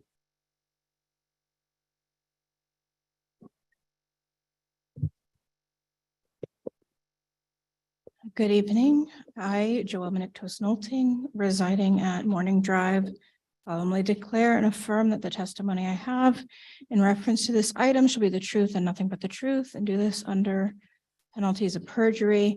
I'm coming to you also as an educator. I've lived in this on Morning Drive for 10 years. I've been teaching at SFPS the entire time. I've worked at 3 Southside elementary schools. And in order to better serve my community, I've increased my level of licensure, my endorsements. I've learned Spanish. I've become a certified bilingual educator in a hard to staff area, which is middle school math at El Camino Real Academy. In working with my students and families, I've learned a lot more about the existing residents of this community. The ECRA students come from the traditional village of Agua Fria, which borders the open space. That open space used to be, to my knowledge, used to be an Acequia property, really tied into the community where my students live and come from. It's a 100% free lunch community, and many of my students have little space of any kind, including, as the previous speaker mentioned, large families in very small homes and trailer homes on very small lots. I did want to show, and I guess I should have said this before the timer started. Can we pause the timer so I can display this? Is that possible, or wanted to display a visual? In any event, public space and public amenities aren't just nice to have. When I think about my students and the life that they lived during the pandemic, cramped into tiny spaces, not getting outside, I'm reminded of the importance of the health, education, and walkability impacts of public space. Parkland serves thousands. It's really hard to hear from the individuals, especially the ones in this room, who may have been family members of students that I've taught, that they're struggling for housing. But I do not believe we need to choose between affordable housing and fulfilling the promises made by the county to our community. Our community of low-income people, educators, et cetera, that are there truly deserve just as fine an amenity as anyone else in the city. I hope you all make your homeownership dreams, and I hope they build this project not on parkland. Thank you.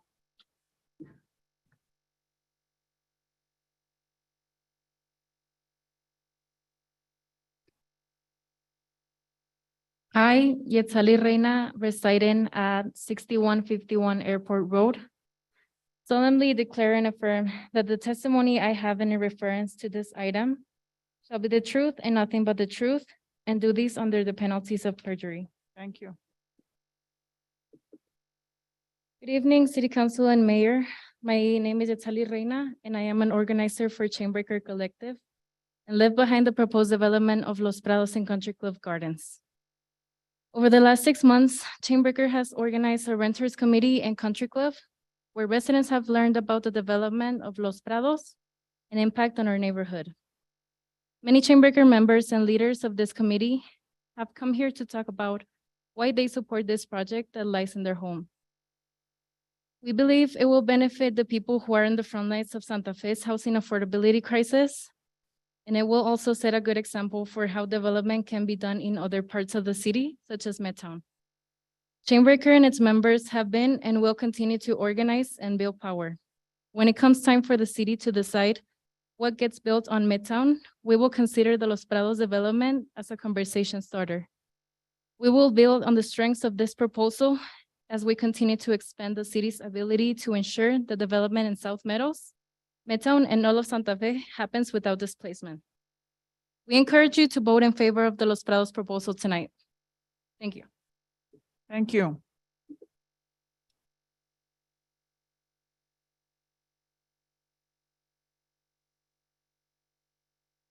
Buenas noches, mi nombre es Mayela Bernal y hoy declaro y afirmo solemnemente que el testimonio que voy a dar en referencia a este punto será la verdad y nada más que la verdad, y lo haré bajo pena de perjurio. Soy Mayela Bernal, vivo en Distrito 3 en Country Club Gardens, 6151 Aeropuerto. Yo he vivido 20 años en Santa Fe, 10 años en Country Club y he sido miembro de Rompecadenas desde la pandemia, la cual sigue afectando a mis vecinos, y la dificultad de recuperarse de la crisis es grande. Rompecadenas es una organización de justicia ambiental y económica basada en sus más de 800 miembros que pagan cuotas, la mayoría de los cuales son personas hispanas de bajos ingresos. Rompecadenas trabaja para expandir el acceso a una vivienda digna. Desde el 2020 hemos tocado puertas en todo Santa Fe, hemos hecho miles de llamadas y creamos eventos comunitarios en donde más de 500 personas fueran vacunadas y más de 1000 han aplicado para asistencia en renta y servicios públicos. Desde octubre hemos estado trabajando junto a Homeways, en donde hemos conectado a nuestros miembros para iniciar el proceso de ser propietario a casa. Yo soy parte del comité de renteros de Country Club y apoyamos el proyecto de Los Prados porque es una oportunidad para quedarnos en Santa Fe. ya que mucha gente se ha mudado fuera de la localidad porque no pueden pagar, no pueden seguir viviendo aquí por lo caro que es. Santa Fe ya no existe ya no existe un lugar para ellos y se ven obligados a vivir a 1 hora de distancia del lugar donde trabajan y consideran su hogar. Esperamos seguir colaborando en Homeways para que se reconozca la necesidad de nuestra gente y les dé prioridad a este desarrollo y futuros proyectos. Muchas gracias. Thank you. The interpretation of what she said. My name is Mayela Bernal, and I live in District 3 in Country Club Gardens at 6151 Airport Road. I've lived 20 years in Santa Fe and 10 years in Country Club, and I have been a member of Chain Breakers since the pandemic started, which continues to impact my neighbors who have struggled to recover from the crisis. Chainbreaker is a membership-based economic and environmental justice organization with over 800 dues-paying members in Santa Fe, most of whom are low-income people of color. Chainbreaker works to expand access to sustainable and dignified housing. Since 2020, we have knocked on doors all over Santa Fe, made thousands of calls, and invited our neighbors to community events where over 500 people have been vaccinated and more than 1,000 have applied for rental assistance. Since October, we've also held events with HomeWise where we've connected our interested neighbors to begin the first steps into homeownership. I'm part of the Country Club Renters Committee, and we support the Los Prados project because it's an opportunity to stay in Santa Fe and have a stable life. Many of my neighbors have had to move out because they can't afford it. They can't pay of Santa Fe since there is no place for them. They are forced to live in an hour away from where they work and call home. We hope to keep collaborating with HomeWise so that the need of our people is recognized and they are given priority in this development and future projects. Thank you.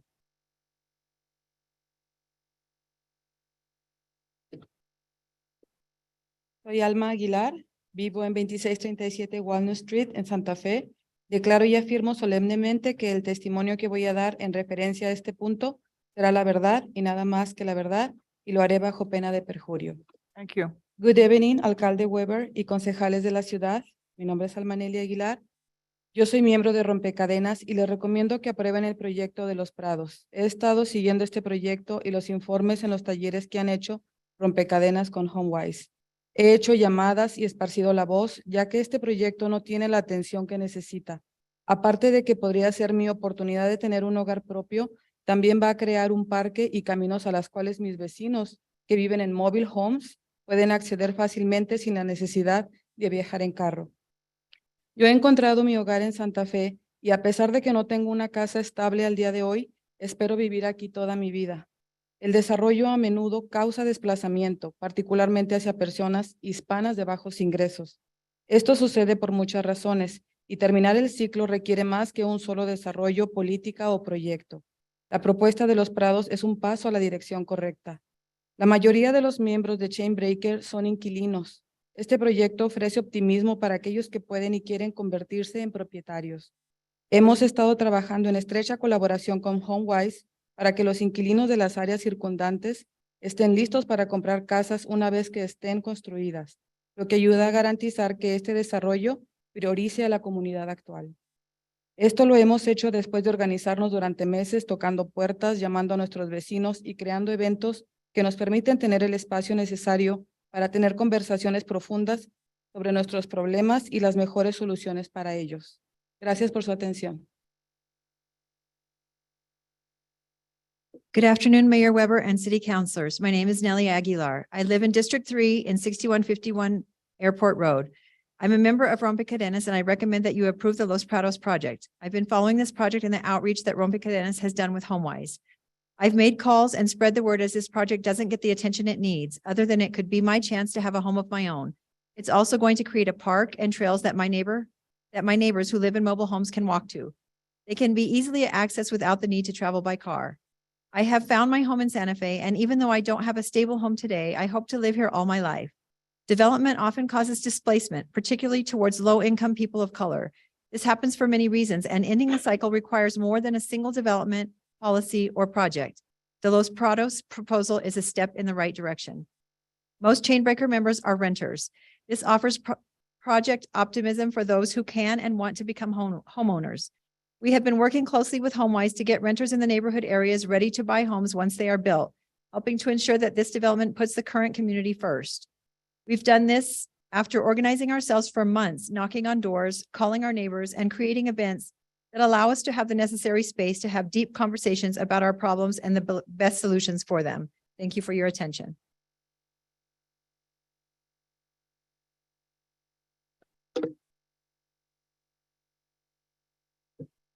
I'm Mario Estrada, residing at 6151 Airport Road in Country Club Gardens. Solemnly declare and affirm that the testimony I have in reference to this item shall be the truth and nothing but the truth, and do this under the penalties of perjury. Thank you. I've been living on the south side of Santa Fe for over 15 years. Currently, other residents in Santa Fe and I are struggling with affordable housing. I've talked to friends and coworkers and seen on social media how they commute back and forward, obligated to move out of their homes to surrounding areas due to gentrification. The project of Los Prados is just an example to follow to lower housing costs and give us an opportunity for our families to stay together and save money and time from commuting. In 2015, Chainbreaker conducted a health impact assessment showing disinvestment in the airport area, which is the primary risk of gentrification. Los Prados start addressing the disinvestment for community members by building a park closer to their homes, jobs, and school without having to commute long hours by car, which harms our environment and wallets. It's also bring trail connectivity to the area, which has been a top priority for our members for over a decade. We cannot keep ignoring the necessity of my community. To all of you, this is real. Just get in those family shoes and think about what would you say to your children when you get evicted and have nowhere to go. I'm sure I'm speaking for other people who couldn't attend due to the scheduling of this meeting and speak for themselves. But as someone that has seen their parents work hard and help others, I'm here to support those people by talking to you, Mayor and City Council, to encourage you to approve the project of Los Prados. Thank you. Thank you.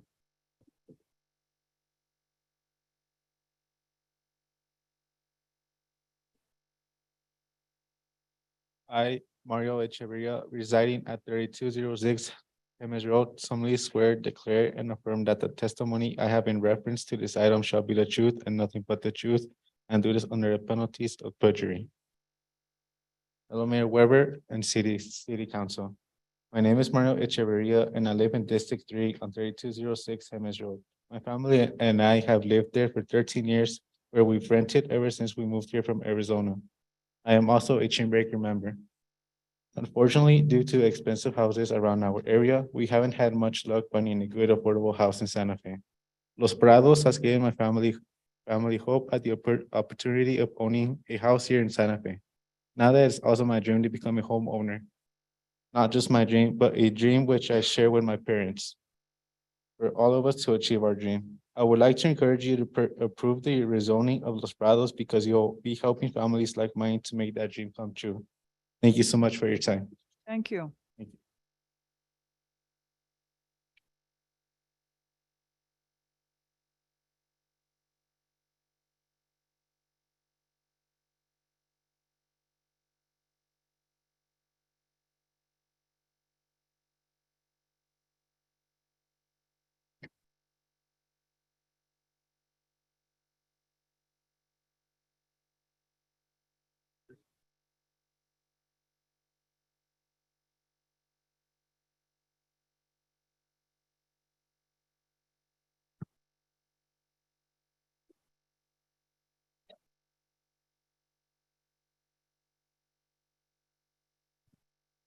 I, Rick Martinez, residing at 725 Mesilla Road, solemnly declare that and affirm that the testimony I'm about to refer is in this item shall be the truth, nothing but the truth, under the penalties of perjury.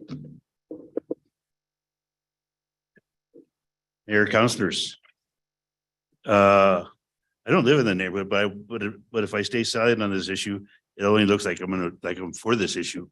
Let's talk about transparency. Was Joe Public even asked by the county commissioners whether the land should be kept as open space before it was a backroom deal was done with Homeways?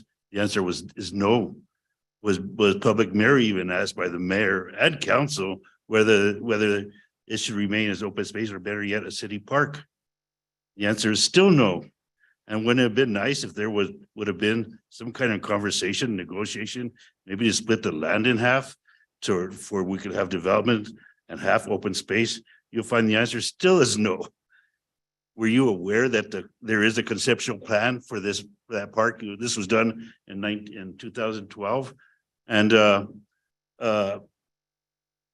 you guys had an opportunity at that time to look at that or discuss it before you turned the deal down.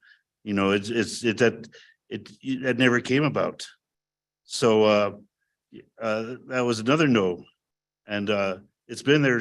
I mean, there's been county asked you to take over the land. You guys declined because you did think, but there was a plan the whole time. You guys should have come and brought something to the community before even saying no. Community, is wrong that you denied the community the voice, just like the county denied the community the voice. Did you have what happened next is, did the public have access to a conversation with you after the first ENN? The answer is still no. And why? Because the rules that you have kicked in that made it a quasi judicial matter. And that when that happens, citizens don't have any representation by you guys. It's period. Once you had the quasi thing, it doesn't allow us to have you access, but you guys knew about this plan many years ago, and you sat there and you didn't help us with that. And I blame this administration for not moving anything forward to have a conversation with the public. And that really disturbs me. Thank you.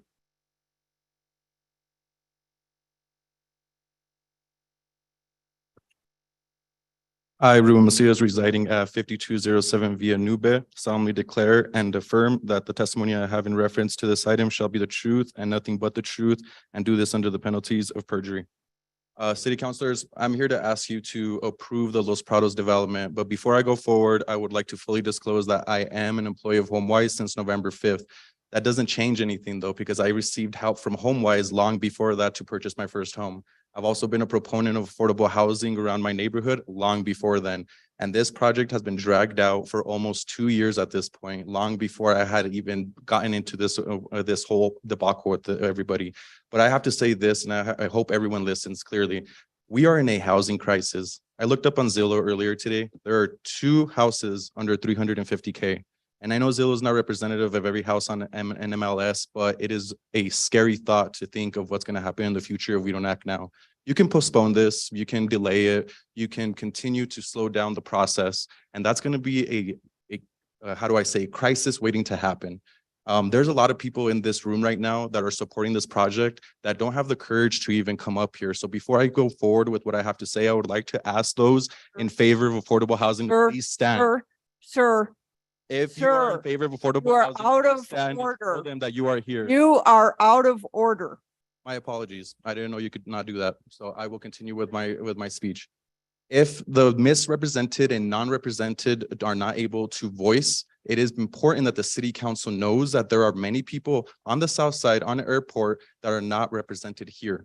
And they are not represented here because they have a fear of coming to a government building. They have a fear of persecution for coming here. They don't understand. I had a friend ask me if he needed to bring his federal ID and if he would be allowed in the building. That is a sad thought. Councilor Garcia, you're a very successful businessman, and I hope that you vote in favor of your employees having the chance to live and work in Santa Fe. Okay, Councilor Jamie Cassett, you and I spoke about growing up in Santa Fe and that you have a son that's growing up here as well. I hope you give him the chance to be able to afford to live here. Mr. Rivera, you also are a fireman. Think about the EMTs and the firemen that need to live in this city. Thank you. Afford to live here. Thank you all for your time. I appreciate it.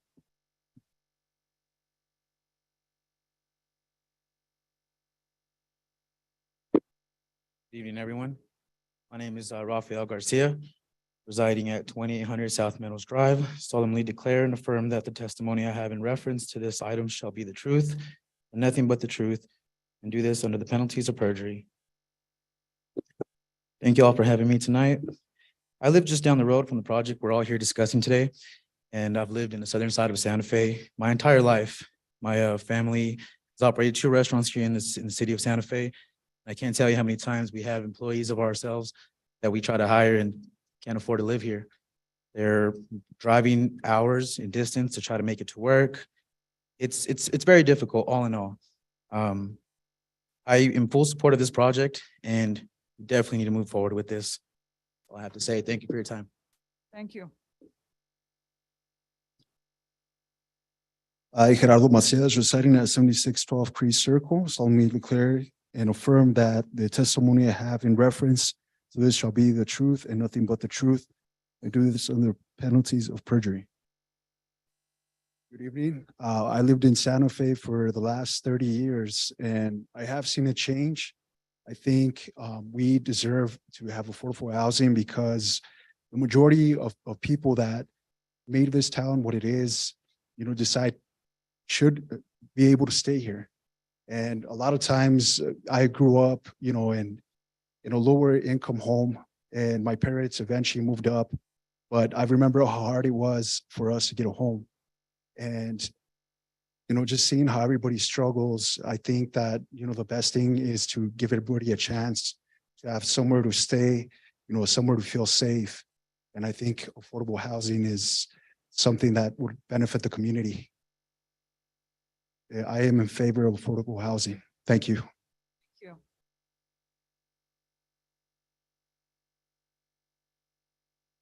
Hello, my name is Julie Scrott. I live at 3113 Primo Colores. I solemnly declare and affirm that the testimony I have in reference to this item shall be the truth and nothing but the truth, and do this under the penalties of perjury. Mayor Pro Tem, and councilors, I have many concerns about the public health issues and access to the outdoors for educational and recreational uses of this property. The community's vision reflected in the county's management plan address all the health concerns that are documented in the Southside Sector Greenway Loop Health Study by Santa Fe's own MPO. Both documents are in your packet. It also addresses the need for outdoors as a classroom. I understand the county no longer owns this property. However, by purchasing public property zoned as parkland, the applicant has inherited the services and responsibilities this property serves to this low-income, underserved sector. The applicant had 1 year to seek rezoning before purchasing this property to understand its value to the community as open space, knowing the publicly owned property did not go through a fair public process or receive any public notification of its sale, and chose to assume the risks of closing on it without gaining city approval. The applicant should be required to be as creative as possible to reach a win-win situation, as the 1111 community plan presented to them by Tiempos Lindos HOA and their partners outlines in your packet. This plan reflects that these are equal resources and that no one should have to choose between. I support denial of the proposed master plan in favor of social equity and finding a balance. I'm in favor of renewing public trust that has been damaged during this unprecedented rezoning request. Thank you.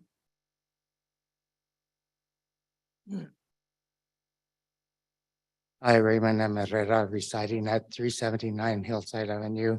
Solemnly declare and affirm that the testimony I have in reference to this item shall be the truth and nothing but the truth, and do this under the penalties of perjury. Mayor and members of the City Council, I have been part of the process here at City Hall for the last 40 years. Most of you know me. Even though I live on the east side, most of my family reside on the west side and south side. So my main concern is the traffic situation. I was involved in the negotiations on the Agua Fria South Meadows intersection. And I am appalled at the way the city handled it.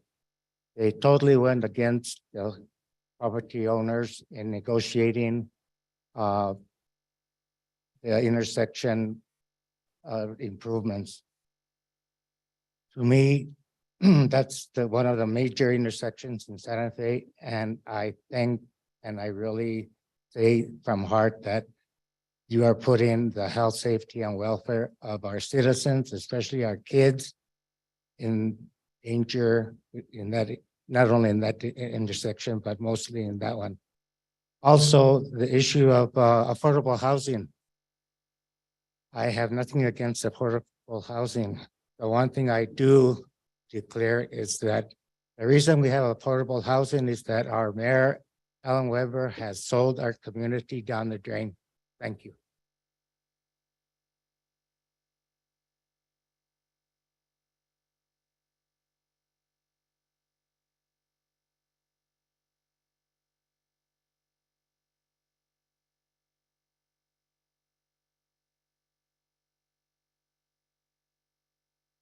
Thank you.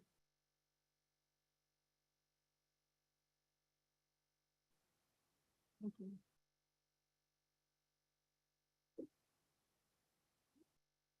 It's okay, that's enough. Okay. Good evening. My name is Joni Aarons. I reside on West Alameda. I'm also with Concerned Citizens for Nuclear Safety.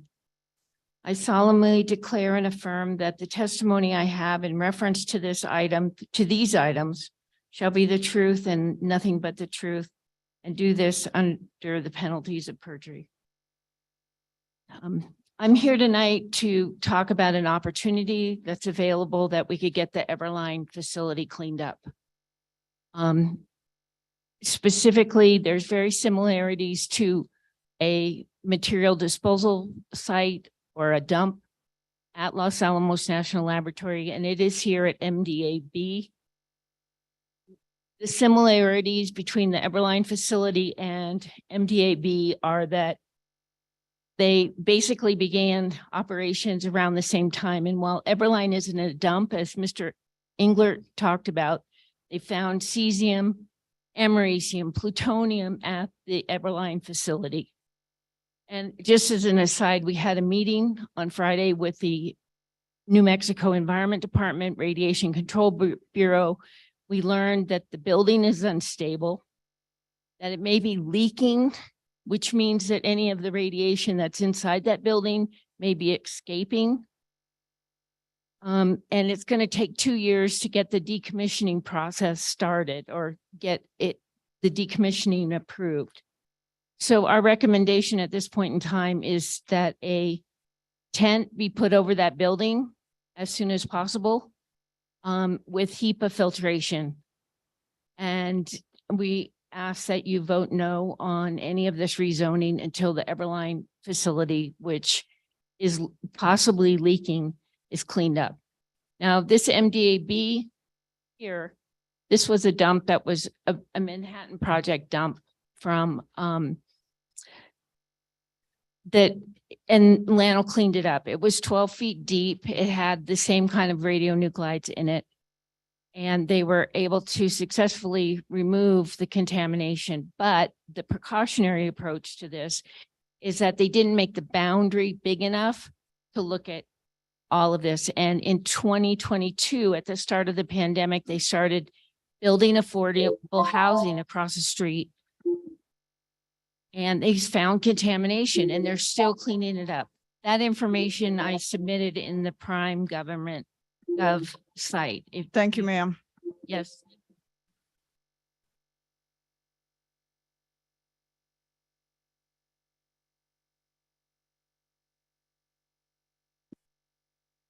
Good evening, Mayor, Madam Pro Tem, City Councilors. My name is Joanna Garcia. I live at 1190 Morning Drive, and I oppose this affordable housing project on open space. I don't object to affordable housing at all, but affordable housing should be scattered throughout the city. It shouldn't just be condensed down on the south side. I know we have a lot of land down there, but we have a lot of land on the north side as well. Starting from the general plan, this property was slated as a park and it still is a park. So don't change it out of a park. The world has a greater need of open spaces. There's a National Geographic documentary on national parks, and they stress the importance of open spaces for health and healing the earth. We can start here in Santa Fe. You guys can be heroes. We need this open space for health for our kids down in the area. And like I said, I'm not against affordable housing. The proposal here isn't going to solve the housing issue. Okay. It's only going to add to it. We're only going to take a little piece off. There's several apartment complexes, several building developments that are suggested up and down Airport Road now, Fields Road, 85 units. They're across the street from the Walgreens on South Meadows and Airport Road. There's another development going up there. They're just popping up left and right, but it's all getting congested on the south side. Why can't it get scattered around the city, affordable housing? Like one of the parties here said, you know, HomeWise has houses all over the place, but you can't afford to live on the east side or the north side. That's very sad. And the developer doesn't want to address in little tiny print the need and the problem that there's going to be serious health ramifications if that Eberline property and that building isn't reclamated. You don't get a super fund and you don't clean it up. How much of that radiation has seeped into the aquifer? Because it's downhill. There's a slope that goes all the way downhill. Thank you. Thank you, ma'am.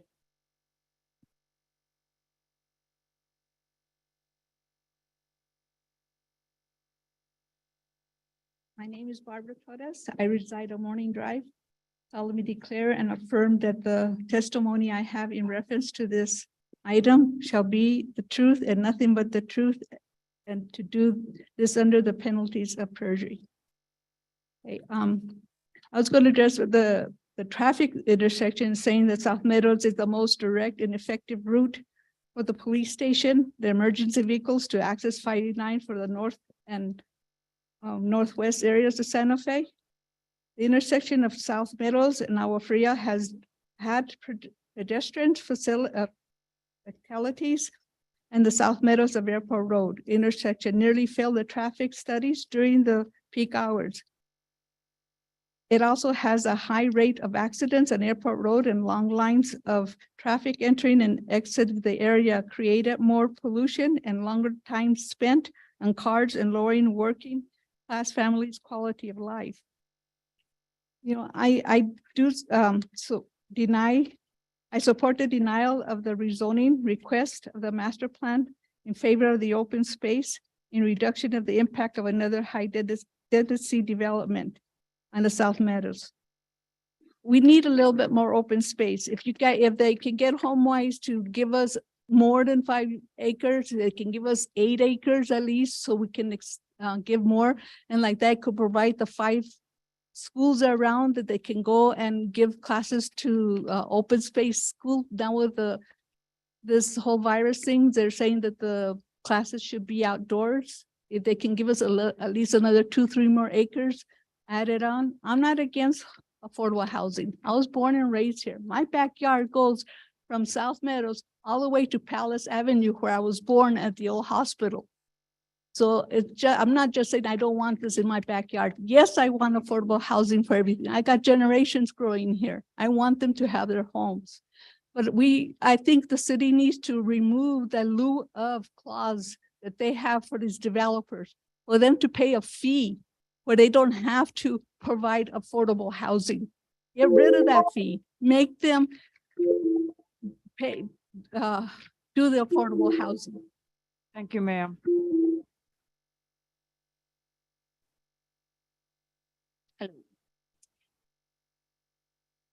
Hi, Aaliyah Engler, residing at 1189 Morning Drive. Solemnly declare and affirm that the testimony I have in reference to this item shall be the truth and nothing but the truth, and do this under the penalties of perjury. So first of all, I just want to make it known that I'm not against affordable housing, but that I do object to the construction of this open space land.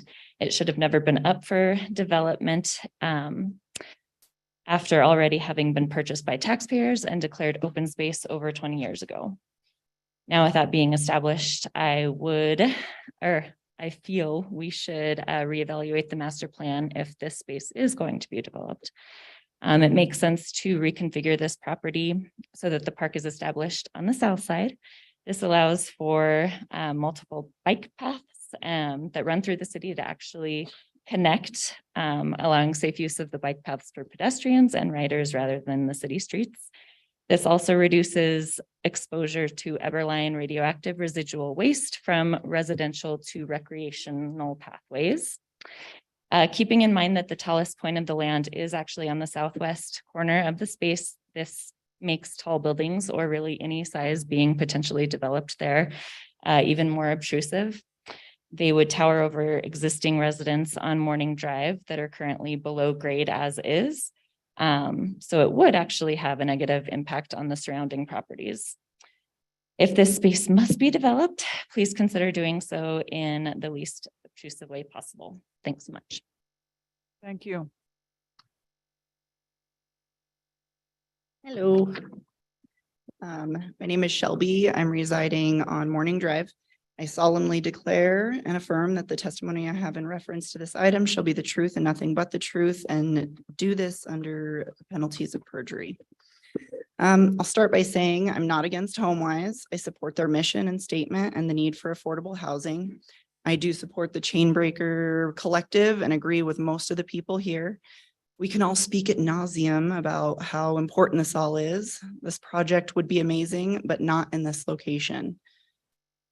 There are so many reasons to be against this project. I can't even get started on the traffic issues that weren't properly studied and the importance of nature and preserving a space that was supposed to be officially protected forever. But ultimately, I'm concerned about the radiation, the spill from Eberline, and the lack of adequate testing before jumping into the project. You have multiple professional biologists reporting that it's unsafe.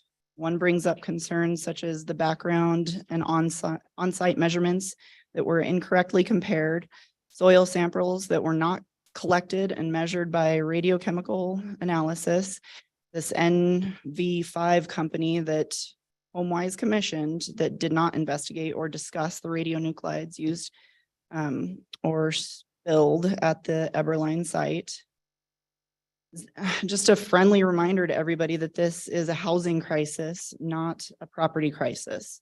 I encourage those who support this project to ask why HomeWise wants this space so badly.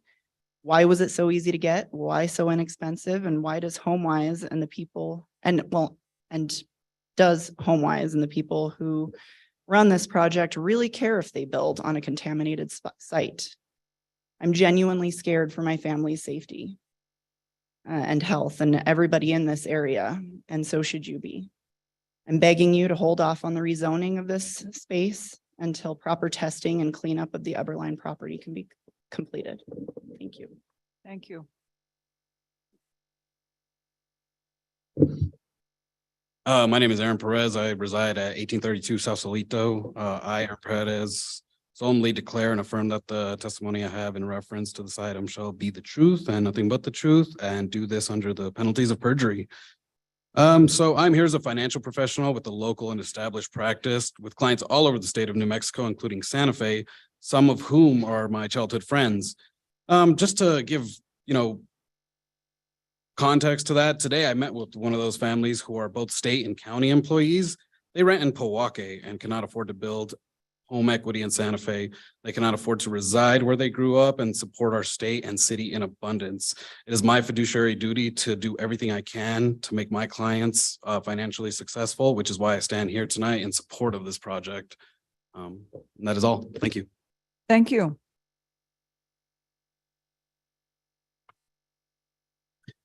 I, Adam Johnson, residing at PO Box 1055, Santa Fe, New Mexico 87504, solemnly declare and affirm that the testimony I have in reference to this item shall be the truth, nothing but the truth, and do this under the penalties of perjury.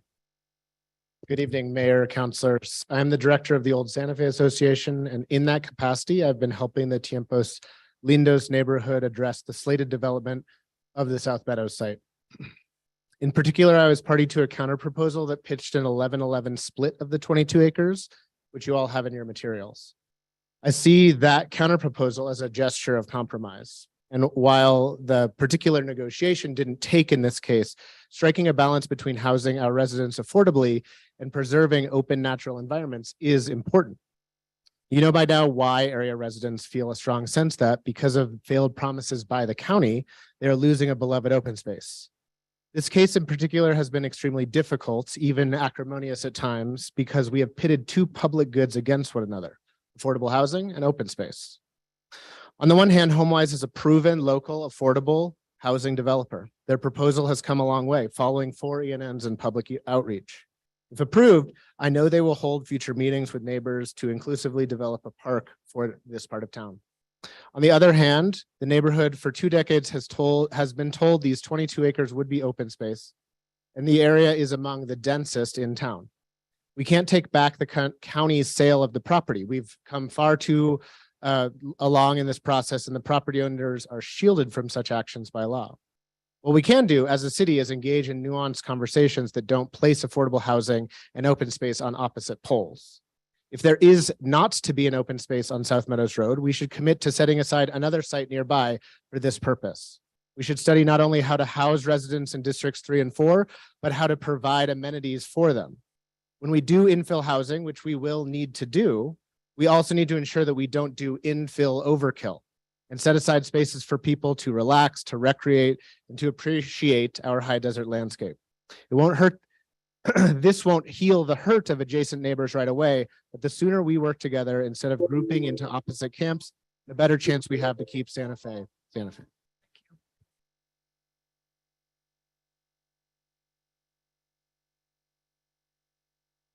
Hello, I'm Marla Morrison. I'm the Team Post Lindos HOA president.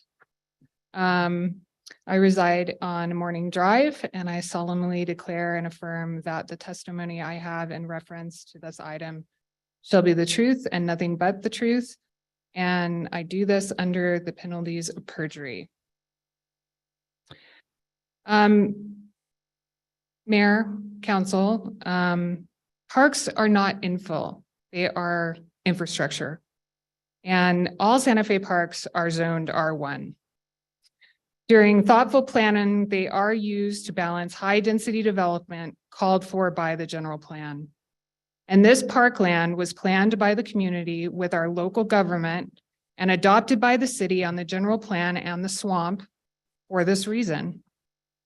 This is not an affordable housing conversation only. Community concerns about other public resources deserve a seat at the table. Team Post Lindos has made an effort to be a collaborative partner, and that is represented in the 1111 counterproposal in your packet.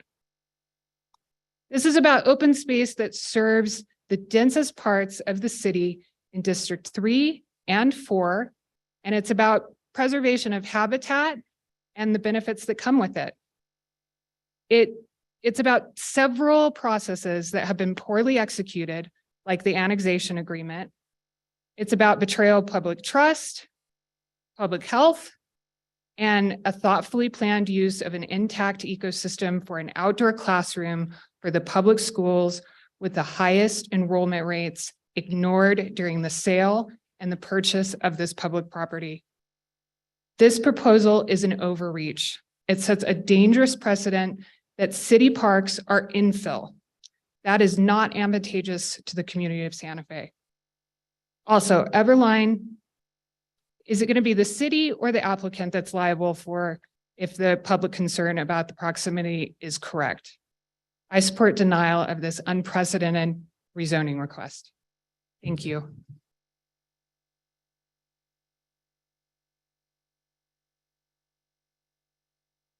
Madam Mayor, Pro Tem, and councilors, good evening. My name is Jim Heath. I reside in Galisteo, New Mexico Highway 41. I solemnly declare and affirm that the testimony I have in reference to this item shall be the truth and nothing but the truth, and do this under the penalties of perjury. My thought here is that before any new development of any kind take place, that the city, the town council should go back and redo a very outdated general plan. That plan is 24 years old. A lot has happened with the environment, with our water situation, obviously with our housing situation. It is not even clear to me that we need more housing. If I were to have my way, which I won't, any new housing in Santa Fe should be infill, and it should be 80% low cost and 20% market rate. I think we should do the infill with low cost. Affordable is kind of a funny term. I think it's misunderstood. Affordable isn't really affordable anymore. We need low cost housing. We need a lot of it here. It'll diversify the interior of our city. All these people would have an opportunity to come in and buy a house. There's a lot of funds available from foundations to support subsidization of a project like this, where you could provide for rent, you could provide for low-income loans, and bring these people in to the infill. So I'm very much in favor of low cost, not affordable. I don't think we need more market rate to get a little affordable. The affordable isn't affordable. So before anything happens, it seems to me that the general plan ought to be updated first. The town should recognize historical agreements. Water should be analyzed. No one talks about water. Water should be analyzed even. Thank you.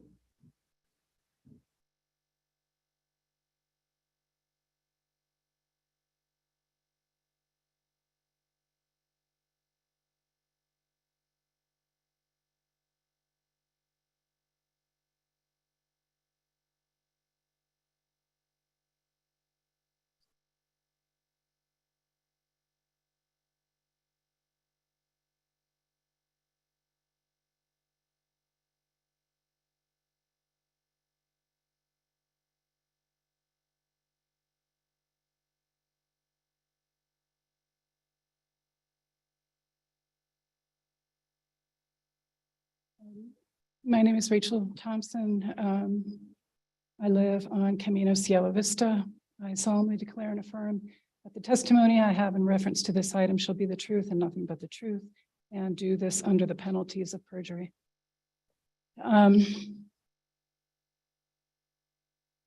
This is the drawing that the neighborhood was given on the very first ENM after they'd been promised their open space for 22 acres of it.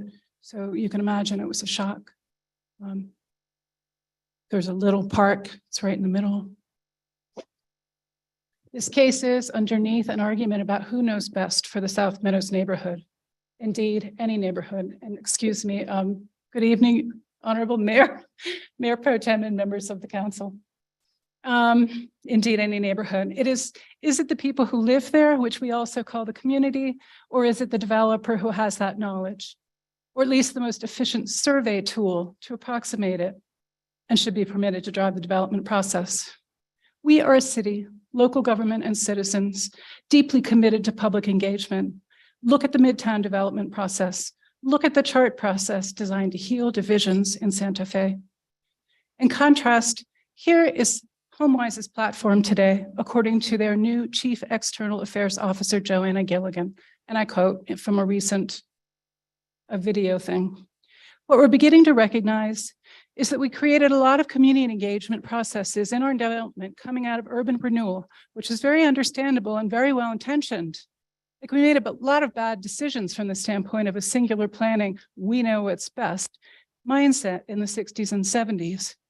But we've now gone pretty far to the other side, where we really have hyper-local influence over whether or not projects get built. This new approach by HomeWise is an attack on the community engagement process and a bid to assume the mantle of neighborhood planner. It is part of a broad effort by builders of both private and affordable housing to disqualify local citizens from having say-so over the amount and type of housing amenities that get built in their neighborhood or added to their neighborhood, an effort to radically cut back public participation in the neighborhood planning and land use process. On this goal, the private and nonprofit developer can agree. HomeWise's wholesale rejection of a counterproposal from Tiempos Lindos HOA and a half dozen. Wow, that went by quickly. There is a packet. Please, I hope you have time to read the packet. Thank you.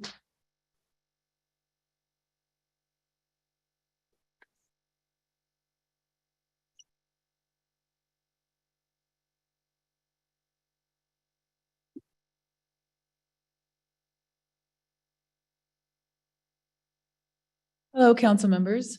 My name is Richie Moses and I live on Sunshine Way.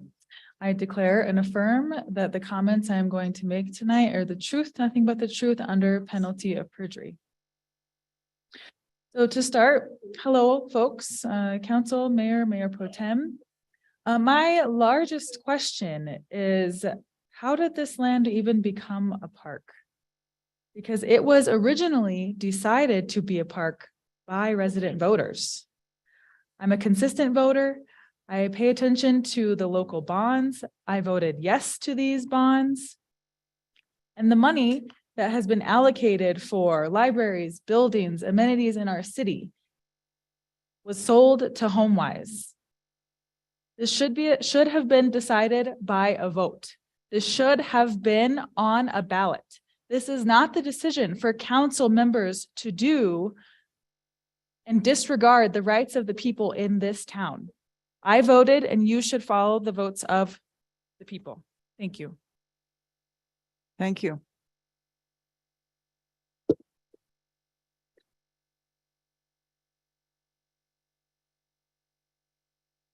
I, Nicolette Martinez, residing at 5207 Via Nube, so solemnly declare and affirm that the testimony I have in reference to this item shall be the truth and nothing but the truth, and do this under the penalties of perjury.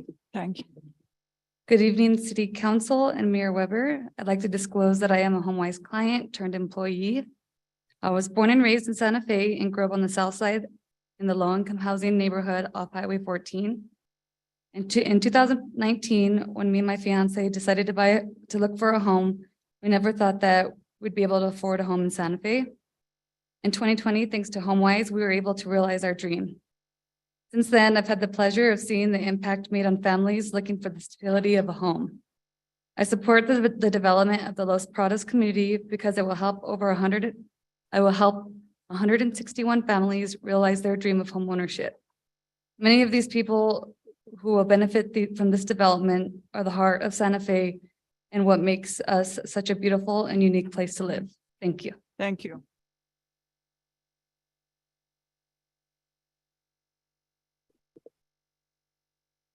My name is Carla Gallegos. I reside at 33 Oshara Boulevard, Santa Fe, New Mexico. I, Carla, solely declare and affirm that the testimony I have in reference to this item shall be the truth and nothing but the truth, and do this under the penalties of perjury. Good evening, City Council and Mayor Weber. Hi. I would like to disclose that I am a HomeWise employee as of November 1st of 2022. Being born and raised in Santa Fe, New Mexico, I am firstborn generation here. Just like most of you, my parents immigrated from a different country. They didn't come here because they wanted to. They came here because they had to. Growing up, I was a professional translator at the age of 9. I did that at banks, groceries, schools too. Sometimes even to my coaches to let them know that I played really well when maybe they thought that I didn't. I live in Oshara. I grew up on 2433 Lopez Lane. It's not far from Los Prados or South Meadows. I travel every day to bring my children to Ramirez Thomas. I had them at Santo Niño, and my kids were losing their Spanish. All of a sudden, they didn't want to speak Spanish. They didn't know. So I decided, being a Catholic church, which is what I am, it was in the best interest for me to pull my kids out of Santo Niño and put them in a Ramirez Thomas or in a diversity school where they would keep their Spanish, keep their culture. I think this project is great. I think it's not, I mean, it's about the affordable housing, but it's just bringing everybody together. We're so diverse. I work here at HomeWise. I work downtown as well in the evenings, and you can see the difference just from the south side to the north side. Just that quick little drive. You see the difference, and that's what we don't want. We want that, but we want to keep it together. It's not about Don't be in my backyard, don't be in my front yard. We're neighbors. We came to Santa Fe for a reason. It's the land of enchantment. We love it here. Now you know why we love growing up here, and we don't want to move either. Thank you. Thank you. Is there anyone else that would like to come from the public and speak on this project? Okay, then we're going to move along. No, sir. Oh, I got some people on Zoom. Okay, can you get them into the Zoom room, Assistant City Clerk? Yes, I'm gonna put the swearing in on the.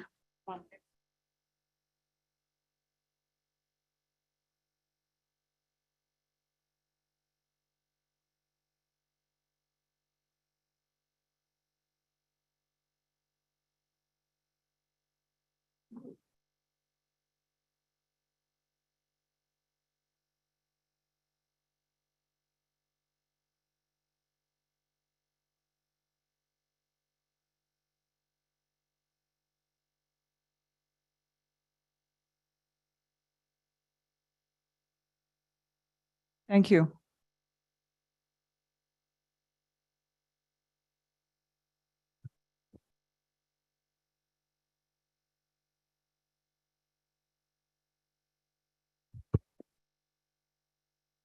Okay, so first we have Krista Brenning. Go ahead and read the sheet and then your time will start.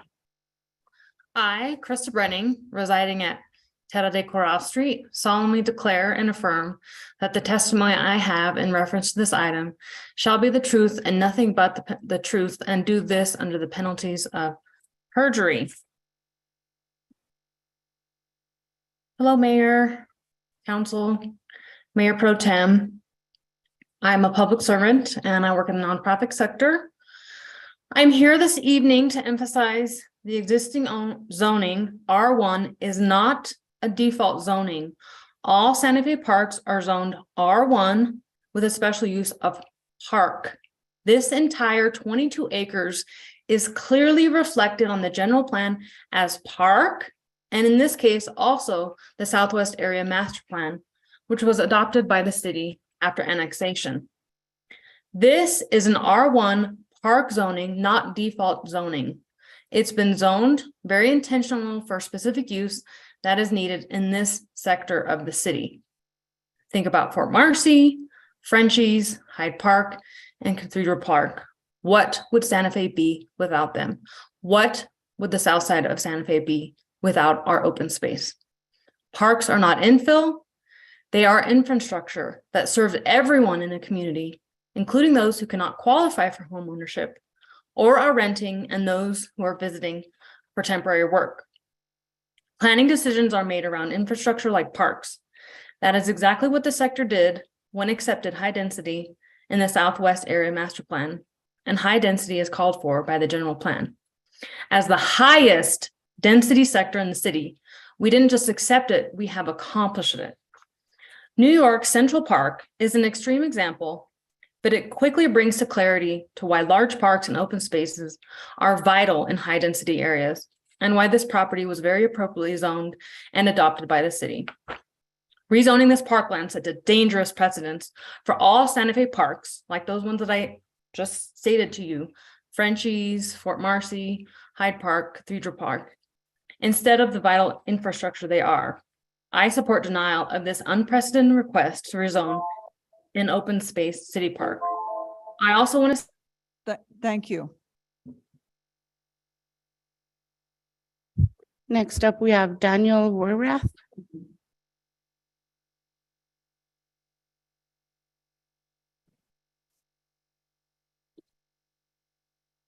Mr. Warrath, if you'd please read the sheet. I, Daniel Werwath, residing at 1611 Camino Porvenir. I lost the visual there. Do solemnly declare and affirm that the testimony I have in reference to this item shall be the truth and nothing but the truth, and do this under the penalties of perjury.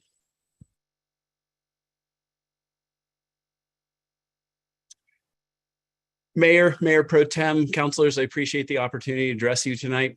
I don't really know what to say, except that our community is going over the waterfall, the gentrification waterfall that we've worked successfully for decades to hold off. Here are some data points that I've heard in just the last few weeks. According to the MPO, we have now surpassed 30,000 daily workers commuting into the city.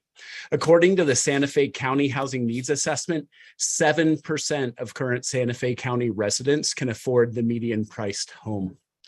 According to a local mortgage brokerage, over 60% of recent home purchases in Santa Fe were paid for in cash. A local hospital tells me they are now having trouble recruiting doctors because of housing costs in Santa Fe. Just today, the largest transitional housing program in our community for formerly unhoused people related that they are now having to give graduates from their program bus tickets to other communities. Nonprofits are having to turn down grant funding because they can no longer recruit and retain sufficient staff to implement new programs. We're fully into a tipping point feedback loop.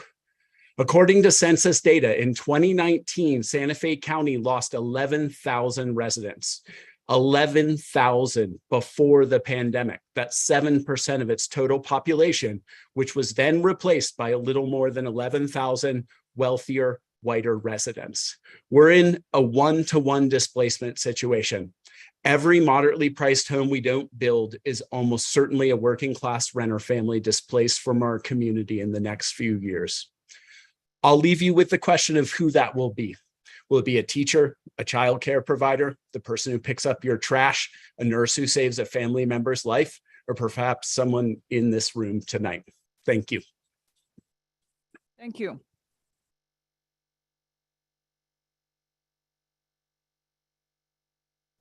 We have Tamara Ortiz.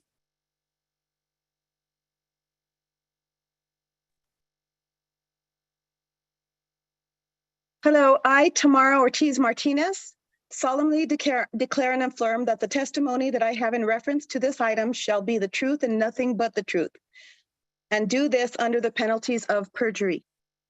Good evening, Mayor Weber, Mayor Pro Tem, City Councilors, and community members. I am a pediatric ICU neonatal nurse. I am a sexual assault forensic nurse, CDPI quality care administrator, and I also own a small local business. That being said, I cannot serve my community in this capacity if I did not have a home to call my own here in Santa Fe. I am truly grateful. Honestly, I can see both sides, having a home and wanting to keep the space adjacent open. I understand the need for self-preservation, but on a daily basis, I am constantly reminded that my colleagues, nurses, doctors, firemen, policemen, teachers, nieces, nephews, family members, who have to commute back and forth to work and don't have a home to call their own. Eventually, they give up and start working in Rio Rancho and Albuquerque. We are losing our workforce, important members that sustain our communities and mere livelihood. We need to look at the bigger picture, self-preservation of our community workforce, because truthfully, without them, we would not even have a community worth sustaining. We could argue both sides all night, but one thing I know for sure is that HomeWise has always lived up to and above any expectations that they have promised. You want open space? They have agreed to not only keep, but to develop and maintain a beautiful 6-acre park, which, by the way, is comparable to 6 football fields. This developed park would be a better usage than the current barren space, where babies and children can play safely and neighbors can walk the trails. They would build beautiful homes that can house your children, family, friends, co-workers. The usage of this land would help more people than its current barren composition. So this is why, city councilors, I implore you, please vote yes to develop this land into a 6-acre open space park and develop much needed affordable homes for our community. Thank you for your time. Thank you. Next is Stephanie Benenato.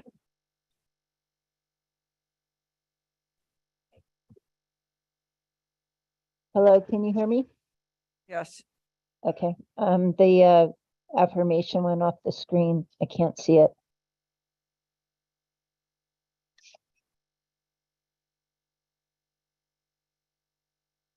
I, Stephanie Beninado, residing in District 2, solemnly declare and affirm that the testimony I have in reference to this item shall be the truth and nothing but the truth, and do this under the penalties of perjury. I totally understand that District 3 and 4, probably District 4 particularly, has been getting the brunt of development, and it's for a lot of reasons, including the gravity feed sewer system that we had. I also think there should be some discussion about this whole idea of what it meant when the bond was adopted and it was held as a park or open space. And I'd like to know what the difference would be in perpetuity. What it means when the city takes that land and still designates it as a R1 park and as a special use. And what's the procedure really in terms of taking back that special use, especially since its initial creation was through a vote of the, through voters and not through, I don't know, city purchasing it like they just tried to do with Richards Avenue. The other concern I have is with Eberline and the radiation, fallout, contamination, whatever is there, and how it will be contained if, as Ms. Aaron said, it needs to be looked at right away. I would urge the city to have that happen as a safety, public health safety measure. But I'd like to know too, if anybody does have information about what kind of, where that radiation contamination could go. And is there any way to prevent it? Because who would be liable for that if you all approve this? And I think those are really important questions that I hope the city council will address. Thank you. Thank you.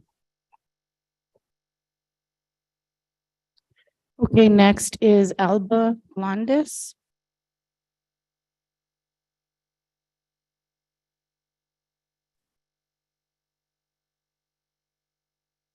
I, Alba Blondes, residing in Tierra Contenta, solemnly declare and affirm that the testimony I have in reference to this item shall be the truth and nothing but the truth, and do this under the penalties of perjury. Good evening, Mayor Weber, Mayor Pro Tem Lindell, councilors. I would ask of you, as you view your packet, to pay particular attention to the proposal that the citizenry of Tiempos Lindo and surrounding areas proposed, in which you have 11 acres of a park and 11 acres to develop. It's well thought out. There is a breakdown of how HomeWise would not really lose anything by doing this. And the other part of the packet that I think needs special attention is the report about the fact that Everline has not been decommissioned, and there's many questions about what sorts of possible contamination exists there. And lastly, I wanted to bring to point what I am guessing are numbers, but I am certainly within a very reasonable number. There are 200 apartments being built at Airport and South Meadows. There are 225 apartments that are going to be built at Paseo del Sol West and Airport. There are 400 apartments that are at Camino, next to Camino Real Academy. There are 51 homes that are going in on the other side of the academy. There are 150 residents being built approximately across from the proposed new fire station. And there will be 1,400 new homes at least in Tierra Contenta Phase 3. And in Tierra Contenta Phase 3, there will be affordable homes. Tierra Contenta for 1 and 2 were affordable. I live in one of those homes. And of the 161 homes that are proposed, roughly 80, no more, 80 will be affordable, if that. And our affordable home today would not be affordable to us. And many homes in Tierra Contenta 1 and 2 would not be affordable today. And I think that the other gentleman brought up a very good point. The word affordable has been thrown around a lot. I don't think that we're building affordable homes. I think we're building homes that might be affordable to middle class people that make a. Thank you.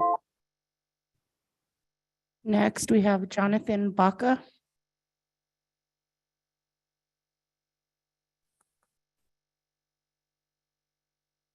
Okay, can you hear me? Yes. Awesome. Okay. So I, Jonathan Baca, residing on Zio Road in Santa Fe, New Mexico, solemnly swear to declare and affirm that the testimony I have in reference to this item shall be the truth and nothing but the truth, and do this under the penalties of perjury. So first and foremost, good evening, Council, Mr. Mayor, it's good to see you again, and Mayor Pro Tem. So from what I'm hearing, the status quo about this, it's not about open space. It sounds like a lot of the haves and the have-nots.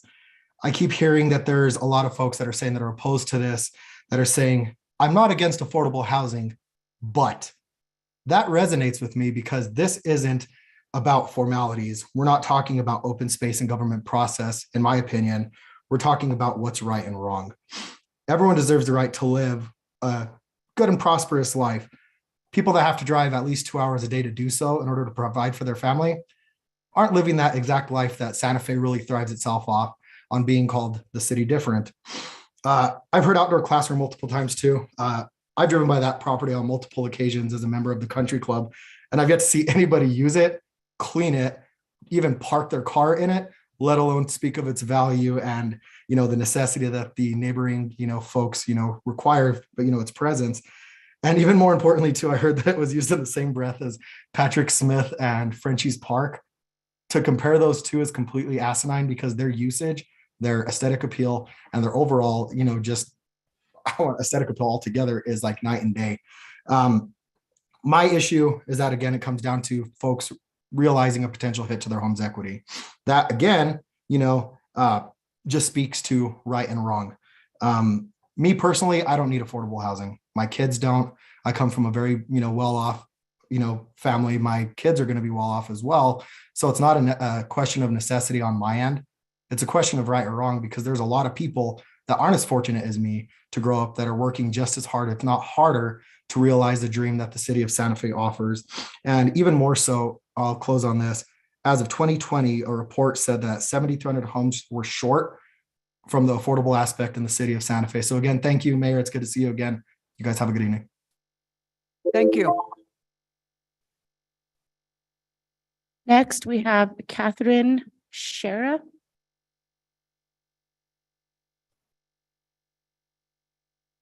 I, Catherine Shearer, residing in Santa Fe, solemnly declare and affirm that the testimony I have in reference to this item shall be the truth and nothing but the truth under penalties of perjury. Thank you, Mayor Pro Tem, and members of the council for the opportunity to address you this evening. I'm a public servant who is joining you this evening because I'm concerned about the possibility of radioactive contamination at the South Meadows site due to its proximity to the Eberline facility. HomeWise commissioned its own review of these hazards in 2021. However, the adequacy of that assessment has come into question, including hazards that might be created during impending decommissioning activities at Eberline. Speaking from a public health and environmental justice perspective, I ask members of the council to please delay the South Meadows project until the question of radioactive contamination of the site is satisfactorily resolved. As so many members of our community have attested this evening, the urgency of the need for affordable housing in the city is real. This urgency, however, cannot be allowed to derail necessary assurances that the proposed affordable housing development is capable of providing a residential environment free of radioactive contaminants for the good people of Santa Fe. Thank you. Thank you. Next up, we have David Gold.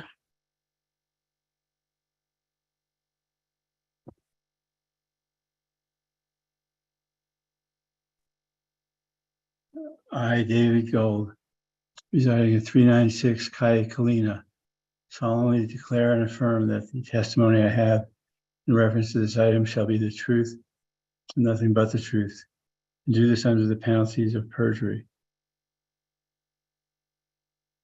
My name is David Gold. I served on the original Colpack committee that recommended the purchase of this property. I'm absolutely opposed to this project. The needs that drove us to purchase the property 20 years ago have only increased over time. Affordable housing is being used as a justification for this project. However, the fault for the lack of affordable housing results from your weak affordable housing requirements of developers. The 3,500 poor and working class people who live near this park should not be punished for your failure. Instead of doing piecemeal rezoning and destroying parks, you could increase the requirement for affordable housing in all subdivisions, remove the fee in lieu, require affordable housing from apartments. These steps alone would generate hundreds of units a year. There's a lot more you can do. I'm disappointed with HomeWise. The way they got this land was very underhanded. They've also created divisiveness in the community as a tactic while claiming to be community builders. Very disappointing. It's clear that an inadequate radiation study was done. It's bad enough to take away these people's park, but to expose them to radiation is unconscionable. The map in the general plan shows the property as a park. It's one of the few things in the general plan that is clear and unambiguous. It is by design. This project is clearly incompatible with the general plan.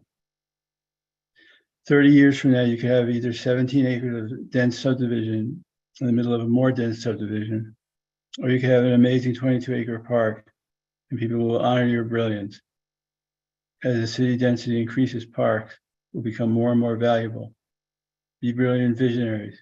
Preserve the open space. Please vote to deny. Thank you. Thank you. Okay, next is Jeanette Smith.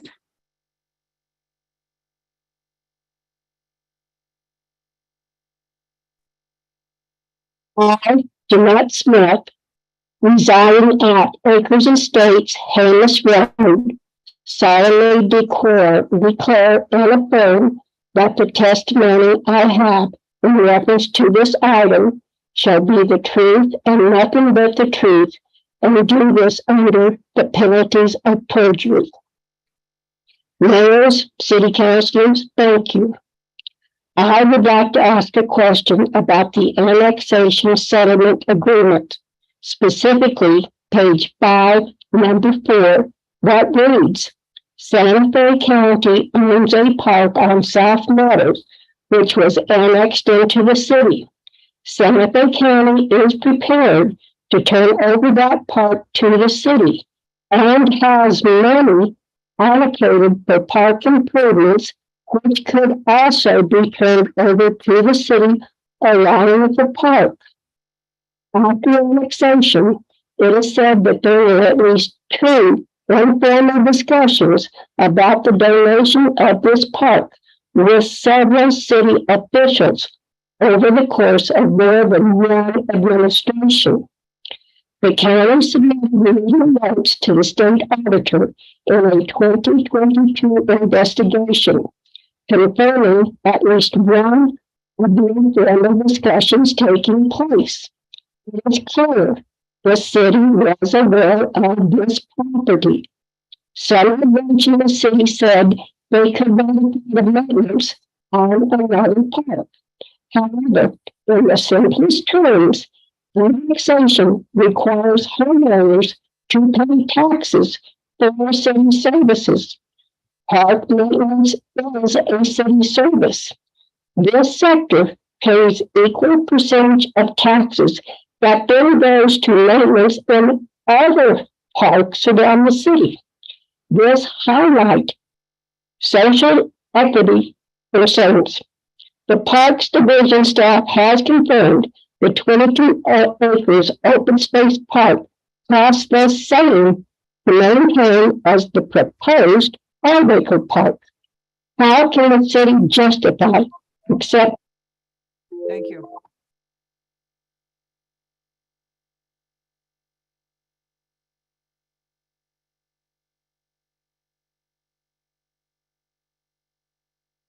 Next, we have Diana Woods.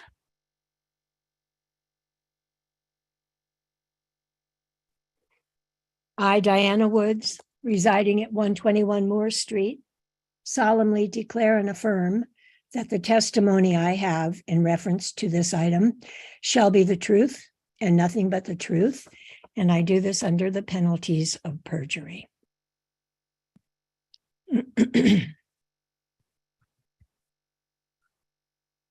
Mayor Weber, Mayor Pro Tem, City Councilors, and my fellow residents, thank you for allowing me to speak, and thank you for considering the Los Prados project. I urge you to approve this project to provide desperately needed, truly affordable housing in Santa Fe. We're in a crisis here. I'm a retired special ed teacher from Santa Fe Public Schools. Santa Fe is my home where I belong, where I raised my children. I have many friends who have also lived here all their lives, worked here as teachers, therapists, artists, caregivers. Many of my elderly friends also live in terror of the next rent raise. They don't know where they will go. Santa Fe is their home too, where they belong. I've seen also so many of my neighbors' children have to leave Santa Fe, where they grew up. And many are from families who've lived in Santa Fe for hundreds of years. They still work here, but they have to live somewhere else. That's our teachers, police, healthcare workers, wait staff, city employees. When I came here in 1979, this was a community. This was a culture that made room for everyone. Neighbors helped neighbors. I have to ask, what kind of community do we want to be now? I know it's a compromise. It's a loss of open space. I understand that. But we desperately need housing for people. It's a balance that you have to find. Please balance the desire for open space with the crisis of inequity and the loss of place for so many Santa Fe people. Thank you. Next, we have RB.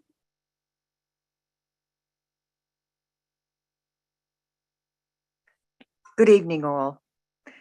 I'm Ruth Blazer, Morning Drive, Santa Fe. When I bought my house more than 20 years ago. Ma'am, Yes, would you go ahead and do the swearing in? sure. I'm Thank you. Ruth Blazer, Morning Drive, Santa Fe.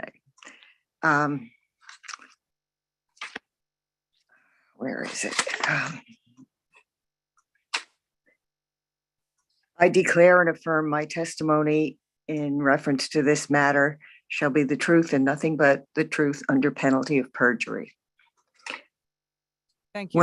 When I bought my house in Santa Fe more than 20 years ago, it was one that I chose from several that I looked at simply because of the open space, the promised open space behind it.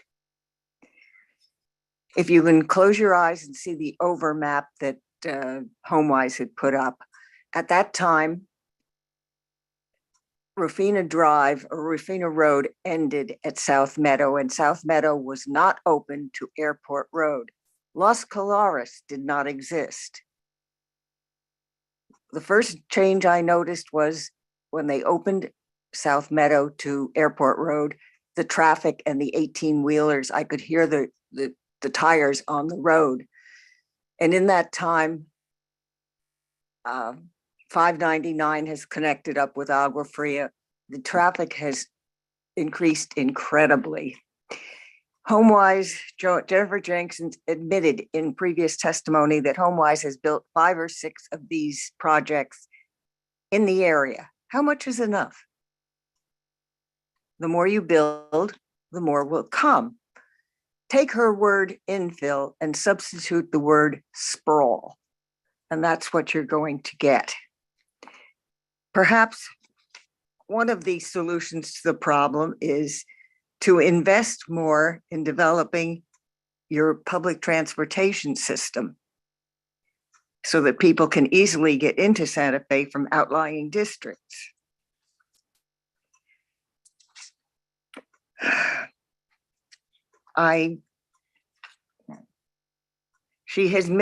Jennifer admitted that the area is already diverse, and during the COVID, which is technically still going on, 87507, which is this particular area, was one of the worst hit with COVID because of the dense population.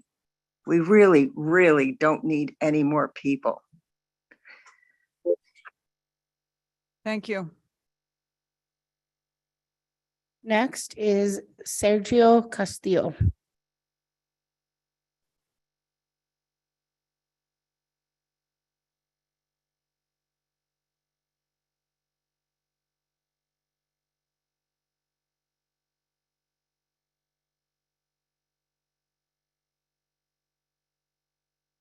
Sergio, are you still online with us?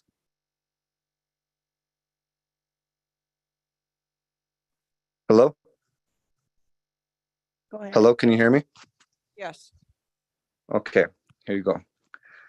I, Sergio Castillo, residing at 4645 Gibson Boulevard, Albuquerque, New Mexico, solemnly declare and affirm that the testimony I have in reference to this item shall be the truth and nothing but the truth, and do this under the penalties of perjury.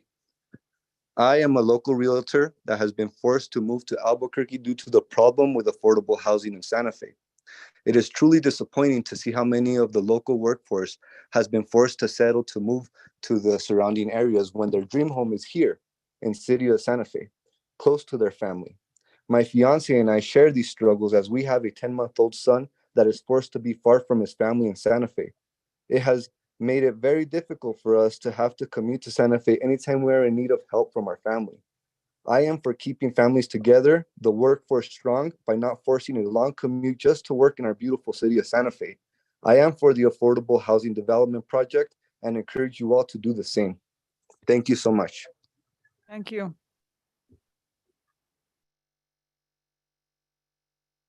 Mayor Pro Tem, there are no other attendees with their hands up to speak on this matter.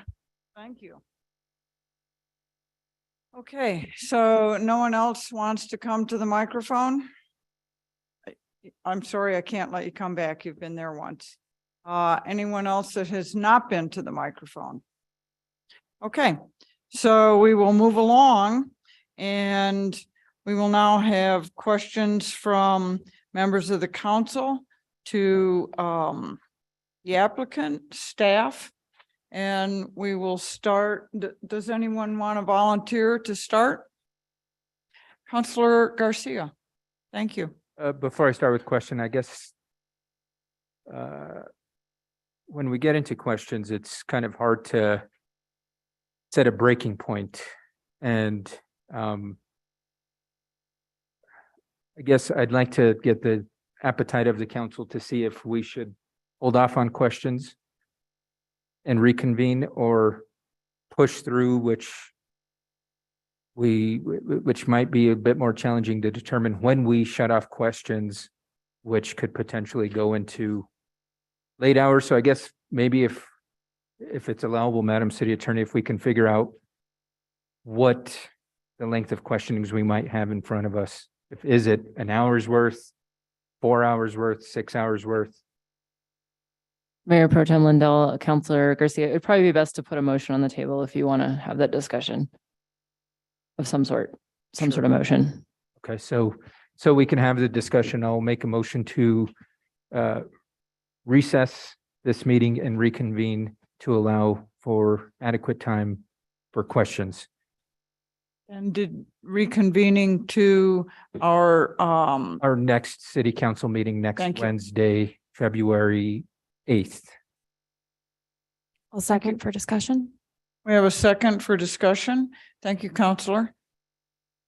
And so, Mayor Pro Tem, I guess the question is to the council, because I know even recently we had a case in front of us where we had probably close to 10 hours of questions that we had, and I don't know if that's going to be the instance with this matter. If it is, that can put us up until 4 or 5 a.m. to make a decision. I guess just pose that question to the governing body. Councilor Rivera?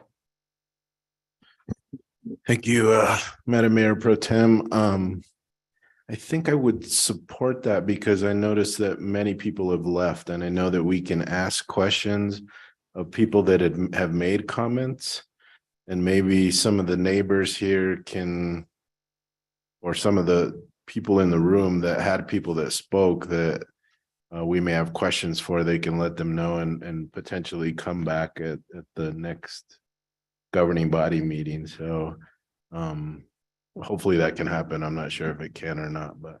Thank you, Counselor. Thank you. Counselor Chavez. I was just gonna say Mayor Weber's had his hand up for a while, so I was just trying to Oh, give him some attention up there remotely far away. He's just waving at us. Thank you. Mayor Weber? First of all, thank you, Councilor Chavez, for recognizing it. And it is hard to be here and away at the same time, but I do appreciate the chance to support Councilor Garcia's motion. I've been taking copious notes. One of the nice things about having Councilor or Mayor Pro Tem Lindell run the meeting is that I can sit here and really focus on all the individual comments. And there's a lot of material that I feel we need to go over carefully and give respect to and give proper time to. I think we'll be calling residents who testified back if they're available. And as Councilor Rivera just said, that's dwindling tonight. And I also think there'll be significant questions for the applicant and for staff, and for all of those reasons, and so that we don't end up starting questions and then suspending an hour or two into it and then resuming. I think there's a natural pause at this moment, and then view all of the points that have been made, and then reconvene to give this the attention it really deserves. I fully agree with Councilor Garcia on that point.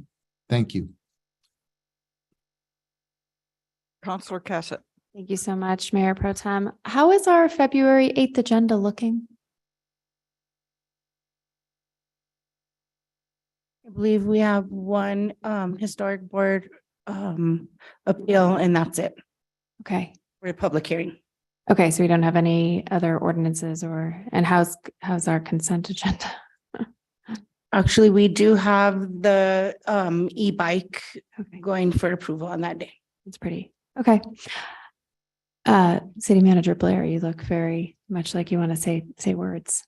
Mayor Pro Tem, Councilor, I know from our city clerk who was ill and not able to be here tonight, there are no other land use cases or public hearings in that regard on the agenda. Okay.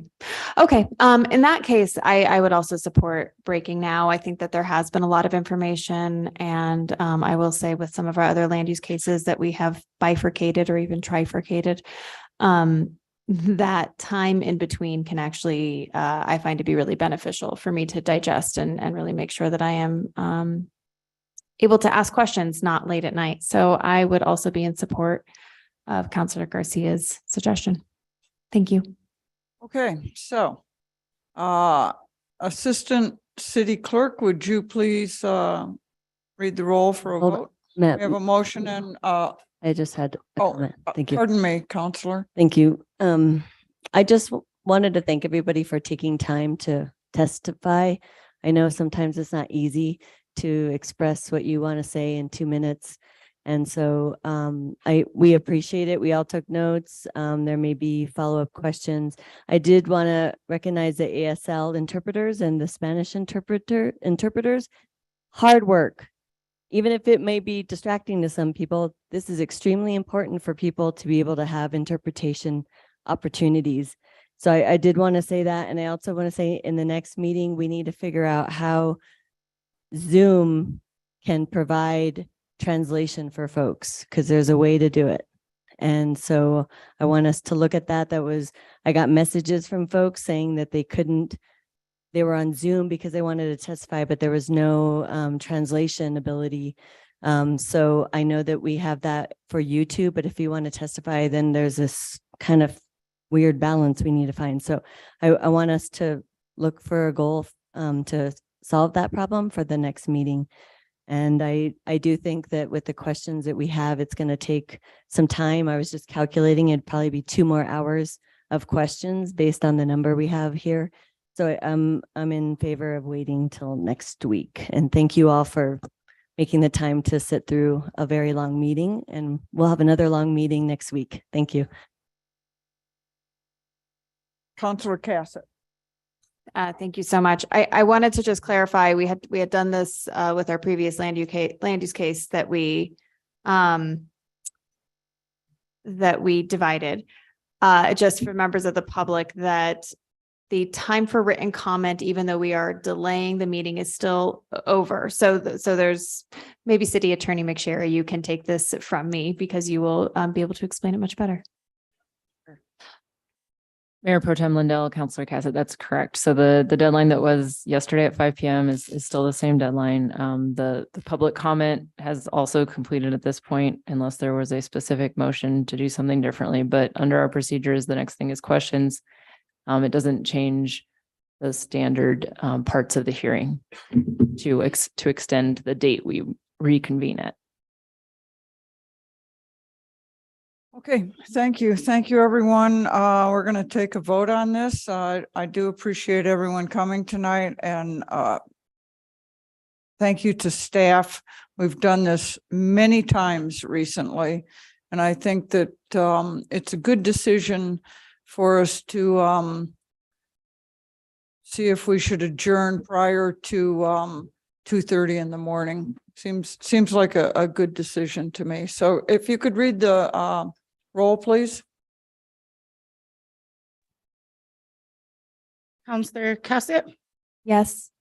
Counselor Chavez, Yes. Counselor Lee Garcia, Yes. Counselor Michael Garcia, Yes. Mayor Pro Tem Lindell, Yes. Counselor Rivera, Yes. Councilwoman Villarreal, Yes. Mayor Weber. Yes. Motion carries. Thank you. We are adjourned. I can go to the gym in the morning now. Yay!